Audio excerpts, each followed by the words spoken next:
Dallas Cowboys on 3, make it loud. 1, 2, 3. Dallas Cowboys. Snap back to Prescott. He's going deep. Down the right side. Over the shoulder for Bryant. Perfect. All the way down and around the 25-yard line of the Eagles. Get the right kind of guys here. High standards. Work your ass off every day. High accountability. Okay? And then it shows up on Sunday. Out of the gun, back to Dak. He's taking another shot in the end zone. It does! Left side of the end zone. Touchdown, Dez Bryant. Looking out, he starts up the middle. Now he pulls it back. Now he peels around left. Now he throws it in the end zone. Jason Witten. Touchdown. Cowboys win. You love them or you hate them, but you will tune in and turn in to see what people are saying about them. That's why they call America's team. How about them Cowboys? How about them Cowboys? How about? About. I mean, first of all, how about Mother's Day? About it. Happy Mother's Day to all the ladies out there taking care of their youngins, to my mom, your mom, all the moms. All the moms out there, we appreciate y'all. We love y'all. If it wasn't for y'all, we wouldn't be here. So a special shout out from Silver and Blue Nation to all the mothers, the beautiful mothers out there that are holding down, the single mothers, married mothers, all of them just out there just holding it down because, like I said, Soon to be mothers, all of them count. Soon to be mothers, all that. So big shout out to all the mothers out there, and happy Mother's Day to you for Silver and Blue Nation.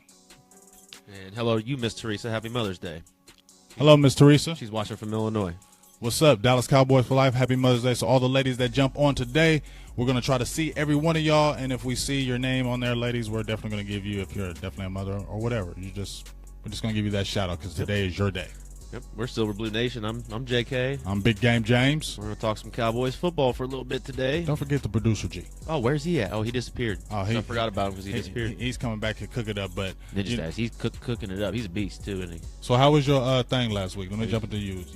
He's going to deny me on GB's beast. You still let me go? G is a beast. We already know G is a beast. I'm asking about you since you was not here last week. We had a good time, little family get together, celebrate my great aunt's birthday, and saw some people I haven't seen in a while, learned some things. Right.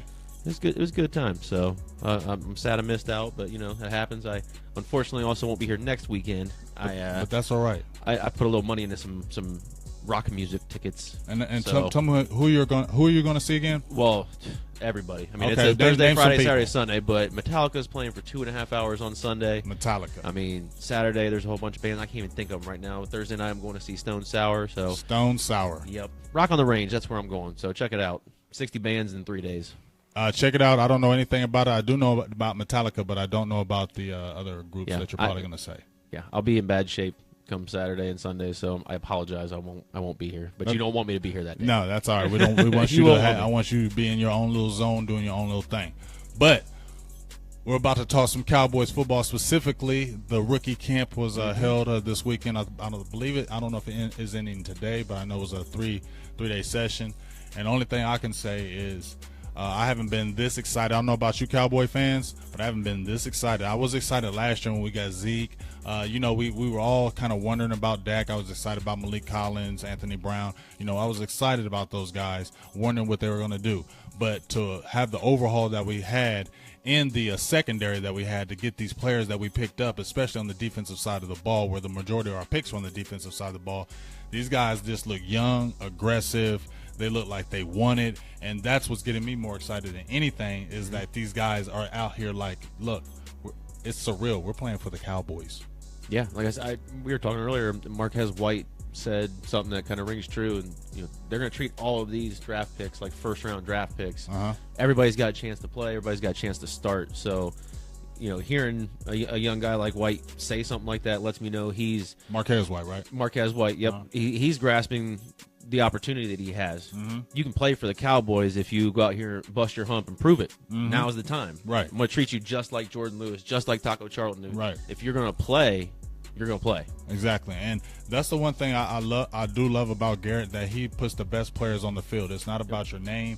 Obviously, it's if not about you're where Zeke, you were drafted. It's obviously Zeke, those type of guys. But when you get players that are coming in the 5th, 6th, 7th round, undrafted free agents that we get all the time, they have the hope that we can make the team, not only just make the team, that we can be a vital contributor to the squad. That first year, that second year, get a long-term deals with the team is if you come here and you play hard, you learn, you're smart, Garrett's going to give you a chance, and it's been proven time and time again. So, like you said, with Marquez White, you got Ivy from Florida, who they're really liking over there. I think the Jordan kid from Colorado. Which one was it? Was it Jordan Carroll or was it Ivy when they showed Rod Marinelli in the background? He was so excited. 7th round pick. And It was there. Ivy. It was Ivy. What's that tell you? And what's that tell you? A 7th round pick and our defensive coordinator is fist pumping like he just got Myles Garrett in the first round. He's excited for that kid. I don't know what he's, obviously he sees something, but that excites me to see him that excited about getting somebody in the 7th round. It's something he sees potential there, that he's going to mold. It was one of his guys he wanted in the 7th round. And that's a 7th round pick, so you're already excited about that. So I see the guys talking, so we're going to jump in because this is about you guys too. So what's up, all the Cowboy fans? Lance, Richard from the UK. Chris, Richard, that's my dog. He does this thing. He's always with us. CO Chris says, how good can Taco be? I'm going to tell you right now. Everybody, I heard a lot of people when they were talking about Taco Charlton, it was like half and half. Some people were split on him, like, oh, we should got TJ Watt. Why didn't we get Reuben Foster? Why didn't we get this guy? Let me tell you something, man. This kid is going to be good for us. Give this kid time. Let this kid grow. This kid is 6'6", 271 pounds, and he hasn't even filled out his body yet. Like, if you look at his frame from his top half of his frame, he has a lot of room to grow. You can see this guy being about 280, 285 pounds, and if you have him, a David Irvin who's about 6'7", 280, coming off the edges, as you're a quarterback, how are you throwing the ball? We're batting down passes. We're coming after in the background. We're coming off the blitzes. I'm telling you right now, I think Taco Charlton is going to be a huge addition for us, especially when he gets in that weight room. I do too. I think he's really long-armed, just like Irving. He creates a lot of space with his arms. I told you I was watching a lot of film on Jordan Lewis, but that coincided with watching film with Taco Charlton because he's involved in that same defense a lot. Right. Obviously I'm watching Jordan Lewis, but you see the plays where Jordan Lewis is getting thrown at him. A lot of throws you don't want to throw at him. First of all, they're throwing towards him because there's pressure. Right. There's not sacks necessarily. The ball's getting off, but he's getting hit, and it was 33 that was doing it, which was Taco Charlton. A lot of disruptive rushes. That's going to be a presence in the backfield, I think, for us for a while. I think he just needs to develop a little bit. And I think he's going to be fine. I think he's going to be a really good 28th overall pick for us. And to get him at the spot of 28th, people forget he was as high as almost 15th in a lot of mock drafts because his basically star was rising doing the combines, doing the pre-draft workouts. But when you, like you said, when you look at him and you get him with a coach like Rod Marinelli, who's going to coach you like no other, he's going to bring the best out of you. And when you have a kid who's willing to learn and wants to soak up all the knowledge and wants to be great, that's a great combination for seeing your team making things happen. And I'm telling you, with that rotation, I think now you're going to see a DeMarcus Lawrence. You got to step up because you got players that can take your spot. You got players. It helps create so much competition. Now you got DeMontre Moore who came over. You got Charles Tapper who's over there. You got David Irvin. You got a lot of guys who now on the edge like, okay, we have to work our butts off or somebody else could be starting in our spot right now. There's no spots guaranteed except like your mainstays of the Tyron Smiths, the Dez Bryants. But when you look on the defensive side of the ball, all those positions seem like they are very wide open and for the taking. And you just brought up a really good point, or at least made me think of it. All these guys we're talking about, we're talking about Taco Charlton. He's going up against Tyron Smith every day in practice. Exactly. We're talking about Jordan Lewis going up, Marquez White going up against Dez Bryant. Exactly. Every day in practice. That's going to help make these players better. Exactly. So I'm excited for this draft class. This is probably the most excited I've ever been about a full draft class in a long time, if ever.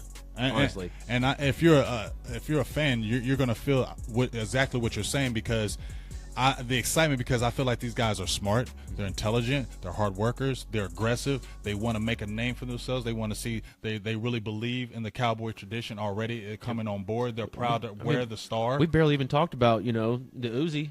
We barely talked about Woods. We haven't even brought him up. Exactly. We've talked about some of the 7th round picks. We didn't even mention Noah Brown yet. I'm excited for us because it's going to, as we saw in these mini camps, a lot of these guys are already flashing stuff. This is going to create a lot of turmoil in off season here of who's going to win these battles at certain positions. Receiver 4 or 5 is opened up. Defensive line is way open. Who's going to be starting where in the defensive backfield is going to be interesting enough, let alone who's going to be in the defensive backfield. And when you're in the defensive backfield and you've seen a whole secondary gone from free agency, or you're already thinking, I could come in and start. I can come in and make a name and rep this team right now. And you look at Uzi, Lewis, Woods, White. They're all versatile and can play almost any position in the defensive backfield. So that's what I'm interested in seeing what pans out there with those guys. And so, having said that, I want me some glory hole. That's the producer G. He wants some glory hole. Now I hear Bruner OG. Well, I hear Chris about we need another veteran quarterback. You're still telling. Me and JK talked yesterday about this, about Kellen Moore. Cowboys are sold on him. The Cowboys are sold on him. He is not. But the only reason why you're not sold on him is because of his size. That's the only reason why you're not sold on him. If he was a bigger quarterback, you would like him. That's what keeps you. You're telling me that's what keeps you. You got to be honest with me. And everybody that is for him cites that one game, and I'm not looking at that game the same way because it was the last game of the season. They were down by 25 when he started slinging the ball around, and he put up big numbers, but Matt Flynn. I agree. Leave it at that. I think we still need to get another veteran backup. I don't know. Me and G discussed it last week. Some of the options out there. We were talking about Kaepernick. If he was out there, I don't care what anybody's saying. I think we should take a stab at him. If he, forget all the off-field stuff. It wasn't like he was doing drugs or beating up girls or anything like that. He took a knee, and that's how you view it. But at the end of the day, as a backup quarterback, I feel like he can win games for us. And if something like goes down with Dak, I feel confident that a Colin Kaepernick can win 3 or 4 games until you come back if it's not a long season. So yes, I think we need a veteran to back up Kellen Moore because of his size, to me, is what bothers him to me, because he's just like 190 pounds, if that. Right, and that's why I agree with you. I mean, I've been kind of screaming Cap all offseason, like, if we can get him cheap, pick him up. I mean, he transitions right into the zone read offense very easy. We don't have to change much. Exactly. And he has a strong arm. We have good receivers. He plugs in. I mean, he took his team to a Super Bowl. We've got one of the best. We've got the best line. Those are all great points, but he's going to bring the distraction with the media, and it's not but his. He already said he's done doing that, though. Yeah, but there's questions will still be asked to the team about it.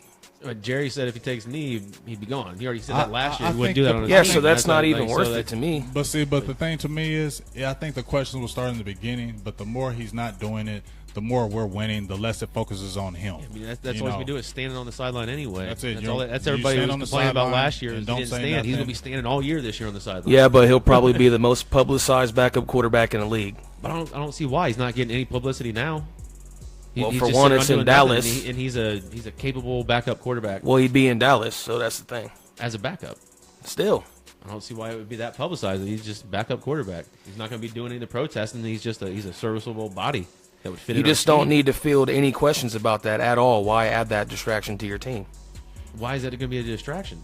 I don't think it's going to bring that much. I think because they're going to be talking about it. I think they're going to talk about it, but I feel like as long as we keep winning, and I just feel like it's big, but it's not big as it is, as long as he's doing what Jerry wants him to do. Jerry is such a powerful figure. They're not going to keep busting Colin Kaepernick's head when we're winning games. You do that before you sign him. You tell you do one thing that we don't like. You're gone. It's not a guaranteed contract. I'm sure. Yeah. I just don't even take think one knee in a protest during a game, during the national anthem. You're gone. With the backup quarterback, you shouldn't even need to say those things to him.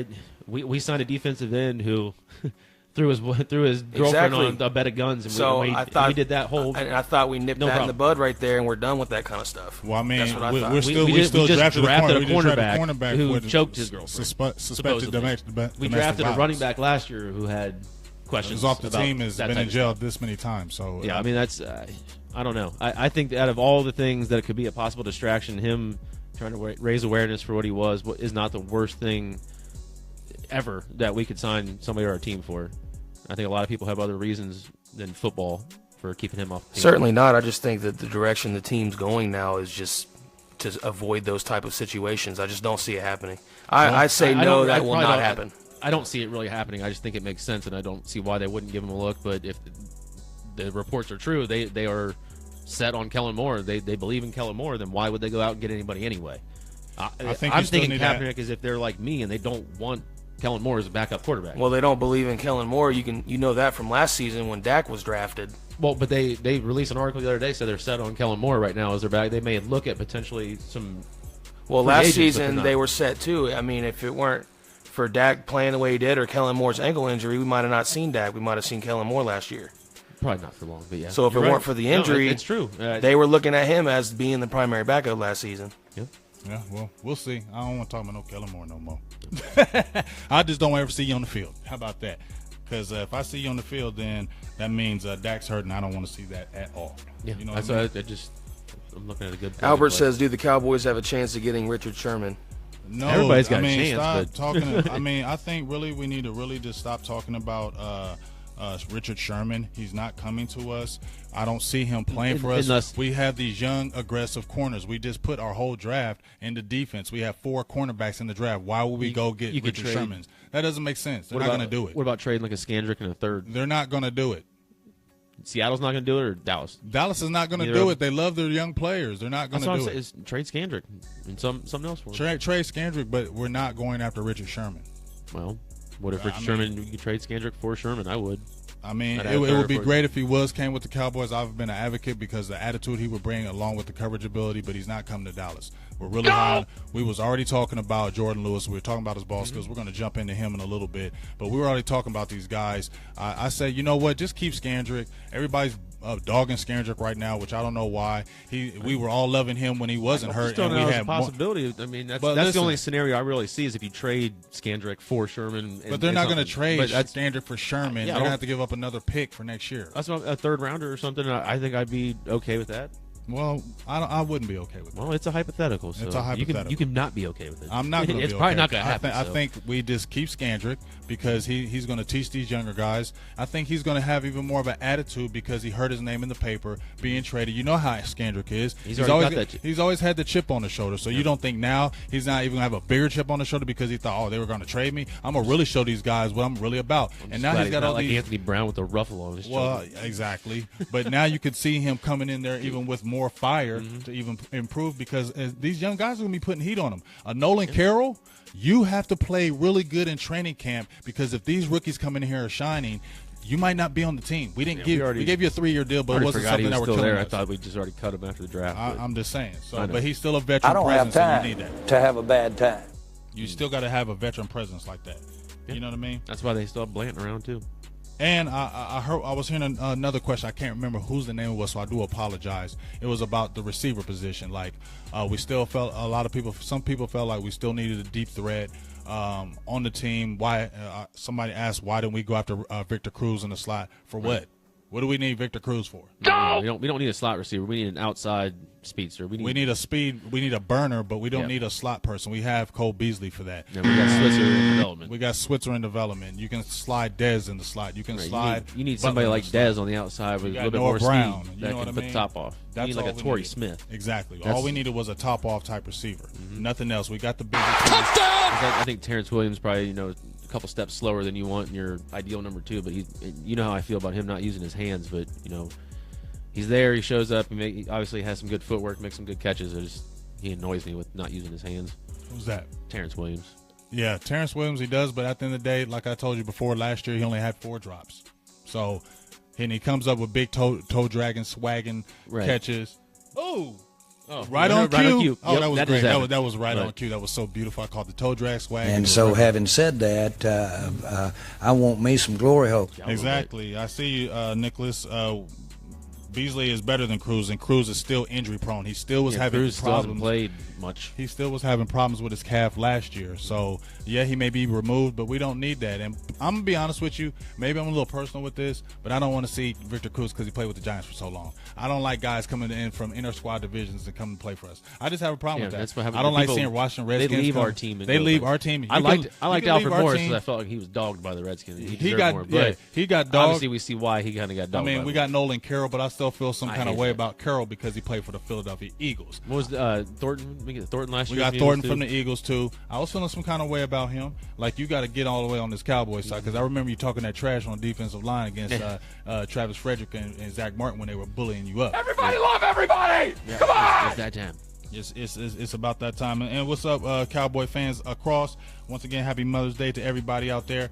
But like I said, rookie camp, the kids were looking good. Some players that were shining that Rob Marinelli mentioned, Stephen Jones mentioned, Taco Charlton was looking good, Ryan Switzer was looking good. They really are loving Ryan Switzer. Joey Ivy, Chidobe, who went to Friday to go graduate at his school. Congratulations to him. Congratulations to him. Big always achievement. Good. He wasn't a senior, was he? He was a junior, wasn't he? Did he declare early? I think he declared early and then graduated. That's even bigger. So he went back to school, got his degree, came back. He's back on the field. And if you look at the guys that we have, a lot of them are intelligent kids. Woods, who came from Louisiana Tech, he was 3 years a scholar athlete. 3 year scholar athlete. So it's not that we're just trying to get athletic, aggressive players. We're trying to get smart players. Why? Because they're going to be playing multiple positions. You need to learn multiple positions with us. And when you see in that defensive backfield, we're going to be mixing and matching. So beautiful this year. That's what they need. They've got some people with the size and numbers, these measurables, from the combine and stuff. Now they need some people with the IQ to see the plays developing and know when to make plays, when to risk it, and let's get some smart players out here that can do some stuff. I'm excited for that. And make things happen. So I hear you, Trey, about do I think Switzer's going to take his job? I mean, they're high on him. They are so high. All I hear going through the Twitter, checking, they are high on Switzer. Like, they really love this kid. And another kid that they love, that my guy Dustin, me and him been talking about, this kid, Jahad Thomas from Temple. He doesn't have running back. Running back from Temple. Didn't have a great combine as far as his speed. He ran like a 4.67, and he's only 5'9", maybe 1. But if you look at his tape, sometimes you can see guys that are faster or more elusive on tape than you see him as far as a 40-yard dash. This is one of those kids, and they are high on him as being a punt returner, maybe kick returner on the team. I'm telling you, watch out for the CFL. I can't remember his name, but the kick return, McDuffie, dude from the CFL. We still have to look at him, but I think Switzer's going to probably be the punt returner from, I would say probably week 1 starting, but if not, within a couple weeks, I bet he gets a shot. Yeah. You'll probably see him a lot in the preseason, obviously. I can't wait to see Switzer. I'm excited for him. I can't wait to see Switzer. He's such he looks polished, good route runner. You saw the garbage quarterbacks he was doing it with. Trubisky had that decent year, but one good year. He was running some routes. He shakes people. His route running, his stop and go, and his instant speed is something to be seen. I honestly, I don't think it was Brodus. I'm pretty sure it was on DallasCowboys.com. Somebody's scouting report said, Barry Sanders-esque juke moves, and I'm not saying that, but somebody out there in the interwebs did, and he's shifty. He's quick, and I like it. He's got some nasty hip turns, man. He plants, shakes, and he does it route running and on punt returns. It's nice. Right now, you just talking about is giving me chills because I already see a vision of him getting a punt return in somewhere like touchdown. Yes, touchdown. Somewhere like a Denver game, where we're in the opposing field and he just takes one to the house. Oh, I'm telling you, Cowboy fans, if you're not excited about this draft, I'm getting excited right now because we were talking about Jordan Lewis. We were talking about Uwuze. Now, Jordan Lewis, who we were talking about, we posted a video on the page with showing him his ball skills. It was a YouTube tape. And, man, with the main thing me and you were talking about with Jordan Lewis was his ball skills are ridiculous. How many times do we see cornerbacks, not just now in the league, but rookies coming out, they're always getting in trouble for handsy, grabbing. They don't turn their head. They don't put their hand in their chest, and they don't turn their head and follow the receiver. They always face guarding, and I hated it. I had so many cornerbacks, Brandon Carr, Mo Claiborne, they would always face guard their players, and when it be a big down, 3rd and 15, and we get them off the field, it's a penalty for pass interference. When you look at Jordan Lewis, the first thing is when you looked at that tape, he's all up in you. Yes, he's a little handsy, but he's all up in you. He puts his hand in his chest. He's got good hand placement. He's more hand fighting to get his hands free, and he's in good spots with his hands a lot of times. Great spots. He puts his hand in you. He's in sneaky spots a lot too. I see him where he knows your route. He's got his hands on your hip a little bit just to keep you from exploding out of your route, and he's stuck on you. And he knows where you're going. He knows. And why do we know that? Because we were talking about his receiver skills. You posted that video. We were watching that where he was actually running receiver routes. Exactly. And then I went back and I watched the whole game film against Florida State. And every time he was up in man coverage, he'd get about 5-6 yards back, he'd have his hands on him, and he would turn around. As soon as his hips got turned, he turned into a receiver. He was looking for the ball. His head was turned around. He was late one time, and it was a critical time. And then the last play, it cost him the game. But he's good at that. He gets his head around, and he knows where the ball is coming from. He makes some awkward looking, scraggly behind the head, tips and touches, but He's there and he makes those plays. And that's what we've been wanting. He turns into a receiver after 6 yards. And that's means, what's impressive. That means he wants the ball. That means when he gets the ball in his hands, not only is he going to get the interception, he's trying to take it to the house. He had like 36 pass breakups in college. He was first team All-American, right? Yeah, he's going to be good. As long as all this legal stuff clears up, I think he's going to be great.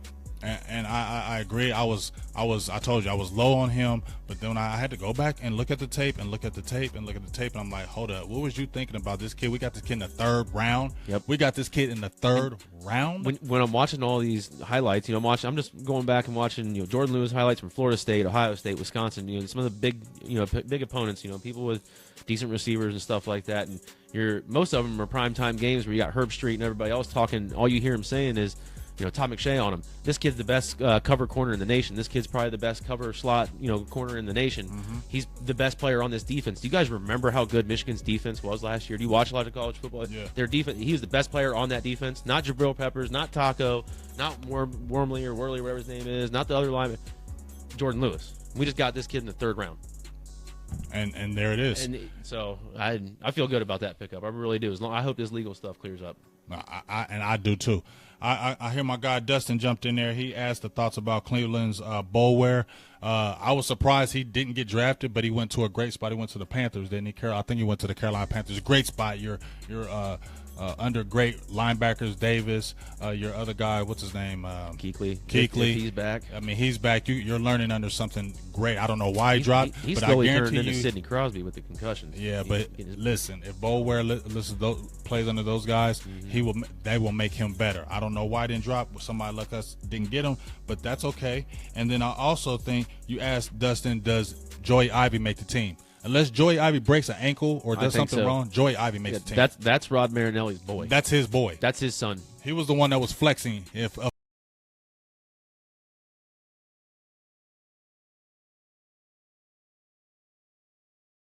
Team. Yeah, he wanted you. They knew he knew he was a 6th or 7th round talent, but Rod Marinelli sees the clay that he can mold, and he's like, I get this kid. We don't have to worry about being an undrafted free agent, him wanting to stay somewhere down in Florida, Tampa, we get to draft this kid, we get him. And they're excited. So that excites me. Whenever you see somebody as seasoned as Rod Marinelli getting excited about a 7th round defensive tackle, it makes me excited. He's not a small guy. He's about 6'2". So when they played Eastern Carolina, they had Zay Jones, those guys.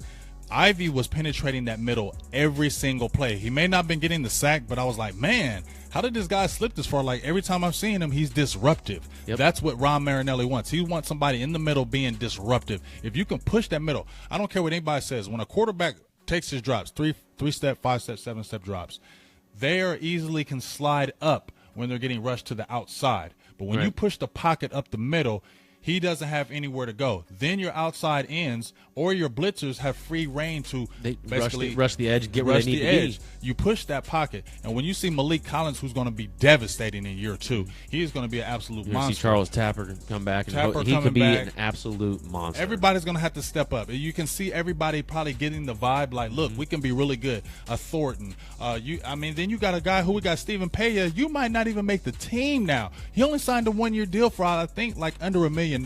You might not make the team because if Ron Marinelli is like in Joey Ivy and he has to pick between a 28-year-old Stephen Paya or a 21-year-old from Florida, 7th rounder who's a little bit cheaper right now, cheaper, I think we're going to go with the 7th rounder based on potential and the speed and effort he's going to give because he's hungry. And I bet you he's that type of player, and that's why Ron Marinelli he's excited. The same way Rod Marinelli was excited about that, Joey Ivy saw that same tape. He's excited. He wants to go out there and prove he was worth being that excited about. Exactly. I'm looking forward to it. And we do apologize, fans. Our broadcast kind of came in and out, so we hope you come back. We do apologize about that. I think we're just having a little bit of issues out here. We paid the internet bill. We paid the internet bill, been paid, everything good, so we do apologize about that. Make sure you come back, because we're still talking Cowboy football, so we do apologize about the little interruption. Stay with us. Appreciate you letting us know, too, so that way we can... Yeah, exactly. We can stutter and not have to worry about it. And call the cable company like, hey, we broadcasting live, man. Get it together. We should call and get the live recording with customer service and just mess with them for a little bit. Exactly. So we're talking about minicamp is looking good. These rookies looking good. We're excited about that. A few things came up in the news this past week, which surprised me. I kept on being a staunch person of thinking this particular player was going to stay at this position. But now we're hearing that Lyle Collins is maybe going exclusively to right tackle. I'm really thinking they like this Byron Bell kid that they got, and I really think they want to put him at guard and move. They want to put the best 5 on the field. I think Cooper might end up over there. I don't know. I think they like Bell. One of the two, obviously. It's going to be one of the two. But I actually saw an article somewhere, and they were talking about potential misses in the first round, yada yada yada. And one of the guys said something about us possibly drafting that Ryan Ramczyk dude, the offensive lineman, right? And we could have immediately put him at right tackle and kept Collins at left guard. Mm-hmm. Obviously, we missed out on our defensive end there. I don't think that would have been the best pick, but man, that would have been nasty to pick up. Like him or Cam Robinson, just plug him in at right tackle. Lyle Collins at right tackle worries me a little bit because I think he's more of just a mauler. He's a bulldozer. Right. I mean, he's probably one of the best run blockers I've ever seen. Just pure natural. He's 20 yards downfield, man. It gets me watching his tape gets me more excited than anything. His big liability was pass blocking. Mm-hmm. So see if we can get that tweaked out. Other than that, I'm not worried about it. He's a beast. Yeah. He's got good players around him, but I'm gonna trust the system and trust the line coaches over there because they know more than I do. They know. I mean, look at what we've been doing the last 3 or 4 years as far as with our line production. So if they feel like that's the move to make, and he did play it at LSU, I agree with you. I would love to see him more of a road grader because of the power he brings, and you can see him leading on when we're doing toss or sweeps, any type of those plays. You see him leading, is running people over. At the tackle, you're not going to see that, but hey, he does have that attitude. He does have that nasty streak. He could be like an Eric Williams type as far as Eric Williams was this nasty. Yep. That's what we loved about Eric Williams back in the 90s. He was a nasty right tackle. I mean, he was just nasty. And when you got a nasty guy back there and you still got a Tyron Smith on the other side, and you can slide a Byron Bell in there or maybe a Jonathan Cooper who are serviceable players. Cooper, I don't care. He's been here and there, but he still was a top 10 pick. Byron Bell started 72 games, and he was with the Titans. They have a good offensive line. I think no matter what happens, we still end up with a top 5 offensive line in the NFL. Exactly, if not the best. I mean, that's and we're still set there for a little while. Offensive line's in great shape for us right now. I still think next year you probably see us draft lineman or two, maybe second, third round, just to fill up with depth even more. But I think we're set there for a little bit. They'll figure it out. I trust them obviously to put Collins where they think he'll succeed. But me from afar, I want him at left guard. I do too, but as we said before, when I just heard a comment, Gonzalez said he can't be worse than Doug Free. Nobody can. If he's going to be on the right tackle, I feel better because I think I was watching the game last night, and all I saw was Doug Free every freaking play getting just burned off the ball, leading with his head and his hands, and I'm like, dude, you're like a 10-year veteran, and you're still doing those same things. And so if anything, I'm happy Collins is going out there because he's young. I heard what Dustin saying that as long as we re-sign him because his contract is coming up, the good thing for us is that he missed a whole year. I mean, as far as the injury, so he has to show and prove. So we we're took not the going to risk give him. on him in the first place. We took the risk. Signed him to some bread when we first signed him. He got a one of the bigger free agent deals in a long time for somebody. So obviously we were letting you know we do like you and we want to pay you. But he still got to be on the field. He missed last year. He still has to be on the field. He still has to be productive. He still has to make his money on that line. So we're going to see what happens if they want to keep him at the right tackle position. But if they're saying it now before training camp, then they already put in their head that that's where he's going to go, unless some switch up or one of these guys falter as far as Cooper or Bell. And I don't really see it. I think, and I'm telling you, I really think they're going to push Bell in there and make him be that guy because he's about 330 pounds. He's a big guy. Will said we got to play Collins. We do. We're playing him. He's going to be on the line. As long as he's healthy, he's playing. I just don't know where. Like I said, I prefer left guard, but it looks like it's probably going to be right tackle. They said they like him there, so I trust him. That line's sweet, and I think they're going to put him in a good position. Either way, he's surrounded by Pro Bowlers. So, all right, and I hear what you're saying on that, JK. Bruce West says, does he think our defense would be better now? Hell yeah. Mm-hmm. Our defense is going to be nasty this year. Like get rid of the draft. We got Jalen Smith and Charles Tapper coming back. Oh my gosh! And we're going to talk about Jalen Smith too. Yep. And then everything else on top of that. Yeah, I think our defense will be better. I mean, our defense was pretty good last year. Let's not act like it was the worst in the league. We were still in the top 15. Number 2 rush defense. Number one rush defense. Excuse me. Number 1. Number 1 rush defense in the NFL last year. And I think it was still like somewhere in the middle of the road pass defense. We had a lot of people throwing the ball against us late, getting junk time yardage and stuff. Exactly. We were in a lot of shootouts too. So I mean, our defense was serviceable last year. There's room for improvement. I think our run defense should be very similar, if not better, top ranked because of what we're adding up front. Taco is a good run stopper. We're adding Jalen Smith, Charles Tapper. Those are going to be big. The Ivy kid, maybe the McCarroll kid. And our defensive backs that we got are all big. They hit. I mean, we're relying on some young people here, but I think that's by design. Exactly. I think we want to draft these kids and let them throw them in the fire already.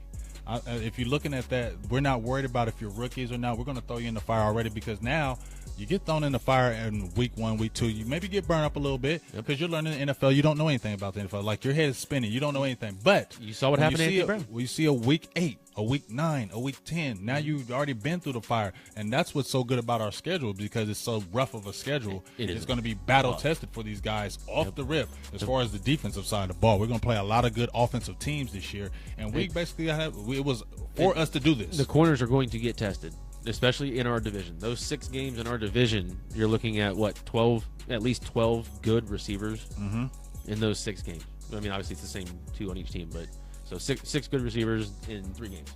Right.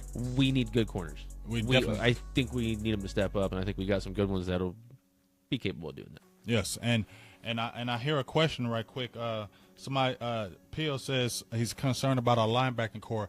Well, I wrote an article. If you want to check it out, it's on the fan-sided Landry Hat. I wrote an article. Make sure you check it out.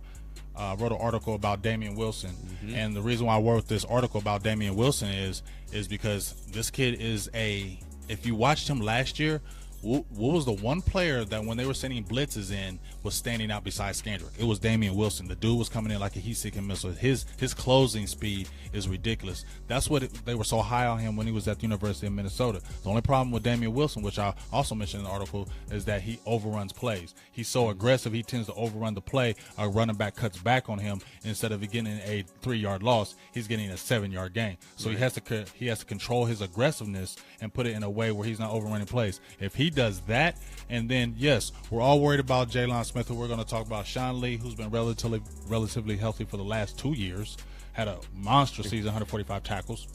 If we get Jaylon Smith back healthy, man, people keep talking about pressure. We need to get pressure. We need to get pressure. We do, and that's Jaylon Smith is a pressure presence coming off that. He can blitz. Sean Lee will be able to blitz. We'll be able to move him around more.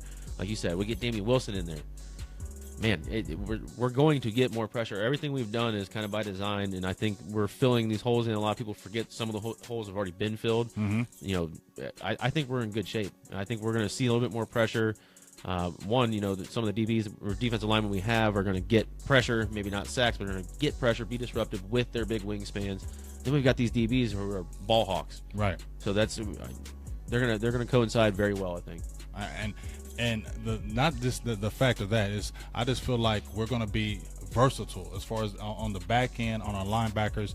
And when you got an Anthony Hitchens who has played all 3 linebacker spots, him. And nobody talks about him, and then you got Kyle Wilbur, and then we got the other kid, I can't pronounce his name, Mark Narosco. Nacho. We'll call him Nacho. We'll call him Nacho. He came from I believe Wyoming. He had the torn ACL his last year. That's the reason why he didn't play. He strained it a little bit, but they're still high on him. He's 6'3". He's about 242 pounds. He's got a lot of good speed. So if you're looking at the consensus as far as all our players, they're fast, they're aggressive, they're quick, and they're smart. So I'm confident. And everybody, like I said, everybody's been talking about Jaylon Smith. I think we just slow it down on Jaylon Smith. We can't expect this guy who's had nerve damage to his knee to practice every day. We can't expect that from him. We can't expect that he hits the ground running. You can look great in shorts. You can do all these drills, but when you physically put on the pads on, it's a different story. That's what we have to wait to see. I, for one, am rooting for this kid because he does the right things. He does everything he's supposed to do. You love a kid like that. So, number one, I was talking to G about this. If he never seen the field for us, I would not care if we spend it that second round because he's a good kid. He does everything the right way, and I just know if he eventually comes all the way back from that, we have a steal of a lifetime, because this kid is ridiculous as far as what he brings to the table: speed, aggressiveness, smarts, everything. He's going to make everybody else better. You pair that with a Sean Lee, who's going to be monstrous. But let's slow the brakes and let's back off, and let's say we don't have to practice him every day. He came back from a major injury. They're going to take their time with him. They're excited, and they really think he's going to be back to close to 100% here soon and be able to go out there and perform at a top level and see a lot of swipes. Mm-hmm. And so, having said that, I want me some glory hole. Sorry about that. I'm getting my. Forgive me, right quick. I'm getting my. My lady's vehicle fixed. We're trying to get that repaired, so I apologize for the little brief interruption. But as you said before, I can't wait. You got linebackers. Our defensive line is stacked. Our defensive line is stacked. Yep. We might not have necessarily like one of those all-pro, super pass rusher, freak, fast twitch muscle out defensive ends, but we've got a lot of really, really good players in there. We just need somebody to step up and be that elite player. Exactly. And that's how close it is, I think, for the whole defense right now. That's what I'm saying. I feel like we're right here on the cusp of being elite.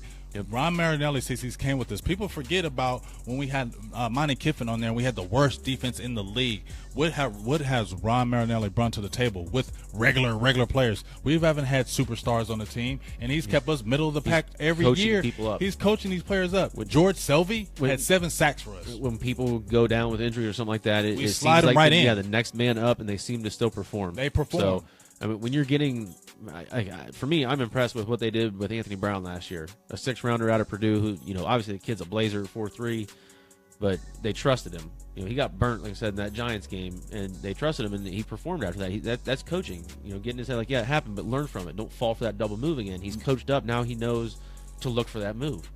So I put that all in the coaching. When you're getting 6th-round talent and getting that out of it, yeah, you're getting maybe a steal in the draft, but that's also a big attribute to coaching.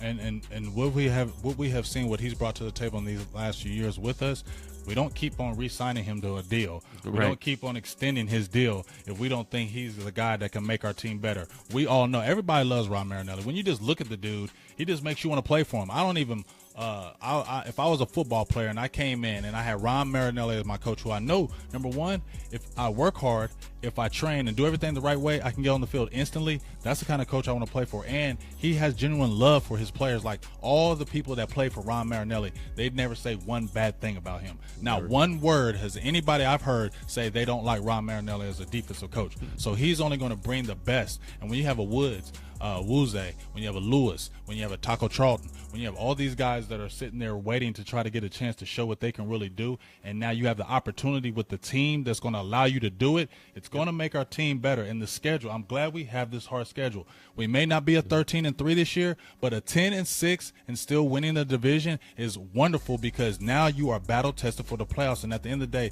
that's what we're trying to get through. It's not about the regular season. We need to have back-to-back winning seasons, because we haven't had that in a very long time. But once we get in the playoffs, we got to be able to make some moves in the playoffs now. A lot of people say, like, are the Cowboys going to regress this year? If they go, 12-4, is that really that much worse than the 13-3 last year? No, I mean, 11-5 is not bad. To me, regressing is not going forward in the playoffs again. Regressing is 7-9. Or missing the playoffs, or going out in the first round again. Right. That's a regression. You need to. We're talking about steps forward. We're talking about 1 or 2 playoff wins at least, and I expect that. No matter what our record is in the regular season, I still expect to get to the playoffs, coming out of our division or wild card, and making some sort of run here. That's what I expect out of this team. Exactly, and I do too. So that I saw the question asked a couple of times in here about who's the toughest game, or what game are you most looking forward to. So. What do you think, James? The Raiders. I am so. I hope because of that defense or the offense. Marshawn Lynch is with the team now. So everything.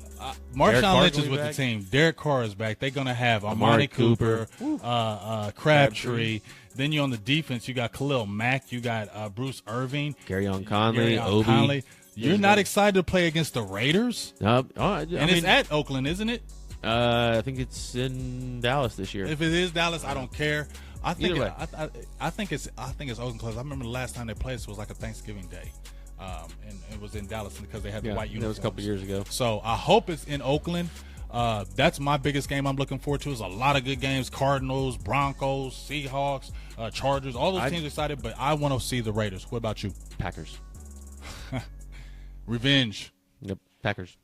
Yeah, I feel like that. I don't should go want to into play. depth. I feel like we can beat them in the regular season. Yeah. We need to beat them in the playoffs. But I just that's right now. That's like my. I like that rivalry that's starting up. I really like the back and forth that's going on with there. And obviously, I want some payback. I don't care if it's regular season. I want some payback. I feel in the payback. I've kind of moved on. I want to see Taco plant one right in Aaron Rodgers' mouth, and not a kid with his face mask. I want to. Well, no, because I'll probably give him a penalty. Okay, we're going so, but plant one in his chest, right between the numbers, and just put him in the ground. I want to see it. I want to beat the Packers. Well, I want to beat the Raiders. I also do want to beat the Broncos for some reason. I want to beat them bad. That's a good point right there. What's that? Jack Williams. I'm probably most looking forward to that opening week against Giants. Because you know what that means? Football's back. That's what I'm looking forward to. Well, and Dak's got to get the monkey off of back. Remember, Dak is 0-2 against the Giants. Yep. So that's a monkey right there on Dak's that one's back. at home too, right? That's in New York. That's in New York. That's in New York. That makes it even fun, better. Tough road game. That makes it even better. Opening night. We're in New York. Yep. Dak is 0-2 against the Giants. Now it could be a potential monkey on your back because everybody's talking about, the stardom with Dak. How's he looking? He's doing all kind of things that, a lot of quarterbacks, when you come with the Cowboys, you have that aura around you. You have to go into New York and you have to beat the Giants or people will be talking instantly about, has Dak Prescott regressed? Yeah. That's the first thing that's going to come out the mouth. I think Jack said it is in Dallas week 1. Is it? Didn't we just play? No, that's right. We ended New York. It don't matter. It's a new season. It's still a new season. We ended in New York because they beat us in New York. That's right. It just starts here. They beat us in New York. I was right. You were wrong. You were right. I was wrong. My bad. I guess I want to see them playing in New York so bad. Boo this man. Boo me. I forgot they beat us. Now what if me and Jack were wrong though? I wouldn't even brought it up. I'd have let you slide, but I see y'all want to throw it in my face. Okay, you got me. Sorry, folks. You still need to win, Dak. You need to win. Need to win. It still it sets tone for the season. Like I said, I might have talked myself. I like the Packers rivalry thing, but really, honestly, I think I'm just most excited for that because it's week 1. I just want to see football. Preseason doesn't count. I want to see regular season football week 1, season. And yes, I want to see that monkey off his back. Yeah, Fred Hall, I got you. It was my bad on that. Y'all gonna eat me up on that. Everybody let them know where it's at. Let me know. Let them know where it's at. I guess I was excited. I want to see us get the revenge first in New York more than anything else. But I feel you, Manning, with that Falcons game too. I didn't forget about him, but that Falcons game, yes. I definitely want to see that Falcons game. That's going to be an exciting game too. Mike thinks we can go at least 13-2, and I do too. But that's only 15 games. But I mean, I don't know. I don't know. I don't see 13 wins. I could see us going 14-2. Yes, I do. I really could. It could, but there's too many tough games, and a lot of tough games. The easy games that you're looking at are like the Niners, and they're still going to play us tough. You're looking at the Niners and the Rams as your easy games, and yes, the Niners are down, but new regime. They might be back up. They drafted some stuff. They're hungry too. They're young and they're hungry. Young. They have nothing to lose. And the Rams, you never know.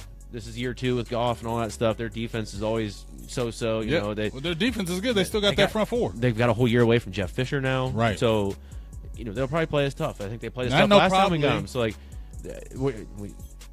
we don't really have an easy game on the schedule. We don't have an easy game on the schedule. The Chiefs are going to play us tough. I could very easily see us going like 8-8, and it scares me. And it's not because I think the team's not going to perform.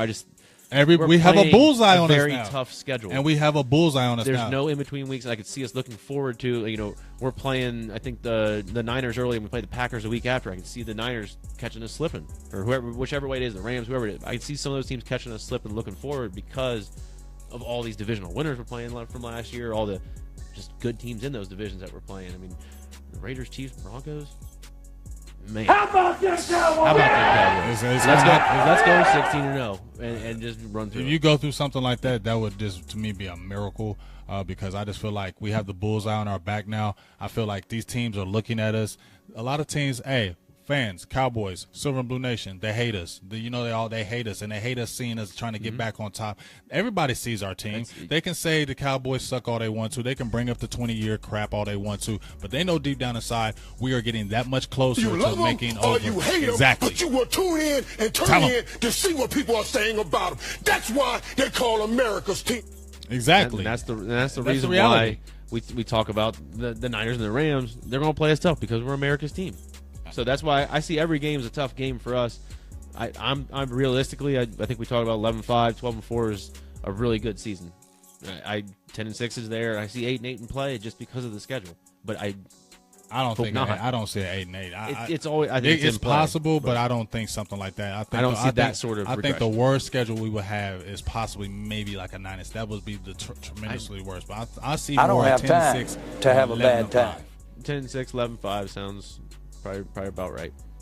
Yeah, so y'all make y'all predictions. I've been hearing a lot of people going with the 10-6, 11-5. A lot of people see that, that's not regression. Easy to do from sitting here. That's not regression. I mean, that means you playing. I'm going to go more with my predictions. More going to be making some sort of run in the playoffs.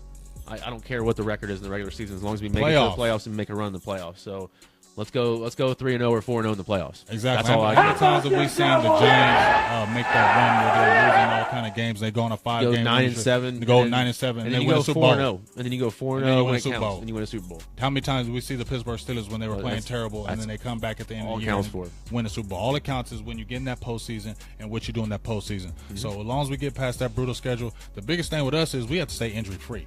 We missed a lot of injuries last year. We got hit with the injury bug the year before when we were 4-12. We missed a lot of injuries last year. So if we can still be injury free, I think that's the only thing that really stops us from doing what we want to do is injuries to major players. Yep. Like we don't want to have an injury on the offensive line. That's what we don't want to have. No, not at all. And those guys have been very healthy. Linebackers. We need everybody to stay healthy back there because that's something we didn't really talk about yet. But Rolando McClain's not coming back this year. I was getting ready to ask, have we talked about McClain yet? No, he's not coming back because he's going to be in jail for a little while. Good. So, we need to make sure Sean Lee stays healthy. Let's keep him around. Let's hope Aaron Smith fires off that knee, and let's get. We need him to step up. I mean, speaking of Rolando McClain, me and G were talking like a couple of days ago about we were making a comparison between Randy Gregory and McClain, and he was like, everybody was so high on Gregory, but he was like, I didn't really see the tape. So it would be more of a, you tell him, G, it would be more of an issue with you because you actually saw McClain, so it was more of an issue that we actually saw what he could do with the team. Yeah, because people have been asking, why don't we just cut Randy Gregory? So it's like, you don't really know what you're going to get from Gregory, so you could just let him go, I guess. But with McClain, I think it's more of you want to wait on McClain more because you've seen what he can do. You've seen the pick sixes, the forced fumbles. He's been a big-time player when he's on the field. You haven't really seen that with Gregory. So what I was saying there, they're both suspended players. And if you were to take a chance on one or the other, I think you'd rather find out what you'd rather wait and hold out with McClain and versus cutting Gregory first. That's what I was getting at. But after what just happened now, obviously that's over. If that was you're talking to me before he gets arrested, I'm saying I would sign McClain because I know what I'm getting. But at this point, Rolando got let go from the Raiders for not wanting to play and all that stuff, and look where he ended up. And we kind of took those chances on him already, and that's now why he's having up again. That's why we only gave him 1-year deals. Right, and he performed. And I think that was that might have been what he needed. And I don't know, I can't remember who said it in there, but they said that he ruined Reuben Foster. It did, and because that ruined it for it. And so did Randy Gregory. They both combined to do that because you're looking at one, an injury concern that is starting to show up now with Reuben Foster possibly missing the whole year, but the other concerns, and I think we're trying to shy away from the drastic ones. I guess they trusted Lewis more, But talking about McClain, that kind of brought up what we were talking about, just troubled players in Dallas Cowboys history, period. Oh, yeah. And you had a good list of some people. Yeah, I got a little list. I don't know if you old school. I'm an old school Cowboys fan in them 70s, baby. 70s, baby. I don't know where y'all. Old. I'm 70. Yeah, but I'm still wisdom. Old school is just old. Wisdom. With a lot of wisdom. But anyway, I put a list. Well, they had a list that they had like the top 10 Cowboys that have been in trouble. Now, we can know if you're like a recent or a younger Cowboy fan, you'll remember the Josh Brandt. You remember who else was in trouble with us just recently? Josh Brandt. Sam Hurd was after. Sam Hurd was a little bit after. Still, I mean, these are guys that were on the team back when he was Pac-Man. Greg Hardy. We just had with Greg Hardy. Dez Bryant was in trouble for a little bit with us. Slap his mama. Sorry to bring that up. Joseph Randall. Joseph Randall. I mean, the list goes on and on. I mean, and on and on. But I don't know if, like I said, for you old school Cowboy fans, all these players though are really talented. Yes. So that's why the chances are being taken, but they're magnified when they're in Dallas. Yeah, I'm going to name a few. Of course, we know about Michael Irvin, but I used to watch the guy named, he was our field goal kicker, Raphael Septian. I'm not gonna really say the stuff that he did, but it was pretty crazy.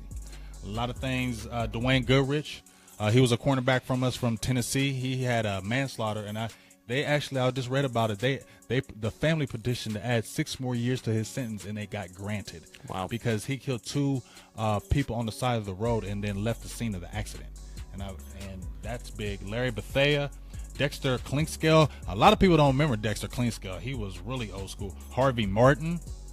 Bob Hayes, who's in the Ring of Hall of Fame, in our Ring of Honor, he was in trouble for distributing cocaine.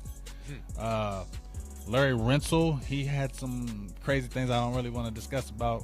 Hollywood Henderson. You guys got access to Google. He was going to be a monster for us, but he couldn't stay out of trouble. And everybody knows the infamous Nate Newton pushing pounds, get caught, and then does it again. So I just always wonder, that's why we should stay away from the troubled players, because if you look, Dallas is like a magnet for the players who get in trouble, and it seems like if they're in trouble prior and they come to us, they get in more trouble because of the nightlife and things of that nature. You talked about Michael Irvin too, right? Oh, yeah.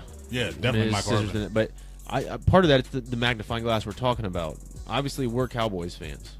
We magnify those issues with those players, but there's 31 other teams around the league, and I guarantee you their laundry list is just as long and just as bad. It probably is. That's what it's more of an NFL problem than a Cowboys problem, in my opinion. And that's why I'm saying that some of these players are worth taking a risk on, some aren't. That's what I was saying a minute ago, that in Dallas it's magnified. And it is, but it's even more so magnified to us because we're Cowboys fans. Right. So, but I'm saying, like, if we go up and just go up to Cleveland and look, they got that laundry list. You can go to Minnesota. You can go to Chicago. You can go Green Bay. Everybody's got their laundry list of players that have made some choice, because we're dealing with human beings who ultimately deal with this struggle on a daily basis, whether they're playing in the NFL or not. Exactly. So, but like I said, it's magnified because you're playing for the Cowboys. Everybody sees us. We're on TV. We've got over 10, 11 televised primetime games where you're going to be seeing us on TV again, and people just love to see us fall. People want to see us lose. People hate and so as soon as we have one person that does like a Orlando McClain or a Randy Gregory, anytime one of us or one of our team players get a drug issue, it's huge. Where the next person, like a Josh Gordon or someone else, it's like, oh, okay, because you play for the Cleveland Browns. Yeah, you play for the Dallas Cowboys. It's the same transgression. Look at the Steelers. Look at half the players they have. They've had half their receivers. Their starting quarterback. I saw the Bengals thrown out there. Bengals is crazy. And some of those were former Cowboys that became Bengals, but you get what I'm saying. Almost every team, if you scrutinize it the way that we do, and the way that actually, even more so, the national media scrutinizes it, it's because it's the Cowboys, and that's why you see these. But the number compared to everybody else probably is not that drastically different. We don't really probably take more chances than that many other people. It's just we're the Dallas Cowboys. It's the Dallas Cowboys. Like I said, it is what it is. It's the NFL. I mean, and it is what it is. It is what it is. It is what it is. So, and it was. How about them Cowboys? Oh, the Bears too. Yeah, I mean, like you said, we can go through lists. If we delved into the teams and see like some of the things, we probably would be shocked what we heard on other teams. Go out to Seattle and look. I mean, think about the Carolina Panthers. People get about Rod Caruth when he murdered his the Raiders girlfriend. Yeah, I mean, there's Murdered her. Plenty of examples. I mean, Darian Sharper, he just got in trouble for his transgression with the females. I mean, what about remember about the kid, the guy who shot himself in the head for the Kansas City? Played for the Chiefs. The Cardinals have had plenty of issues. Daryl Washington just got released because he was on the suspended list for 3 straight years for drug abuse. Honey Badger, almost half their backfield. He almost lost his career due to it. Man. So it's we're kind of going off on a tangent on that, proving my point even more so. But thank you. Yes. Yeah. So, how about them Cowboys? So definitely we need to it is a reminder. I've been here when it was glory hole days, and I've been here when it wasn't. And so, having said that, I want me some glory hole. I don't think we can ever get tired of glory. That has to be the mantra that we're trying. I don't have time to have a bad time. to have that. What do you want to talk, Jack? You can talk football. Let's talk. The dog put his leash Let's up. talk football, Jack. We're talking these Cowboys. Take him to the groomer. I'm just saying Walk him again. I'm still talking Holy about cow. these rookies because I can't get over it, because this is, like you said, this is one of the first few times in a long time. Like, I was excited about the draft last year, but not like this year. Hey, I just want to let you know, when you talk over the sound effects, the sound effects are way louder than the mic. So whenever they're on, just pause.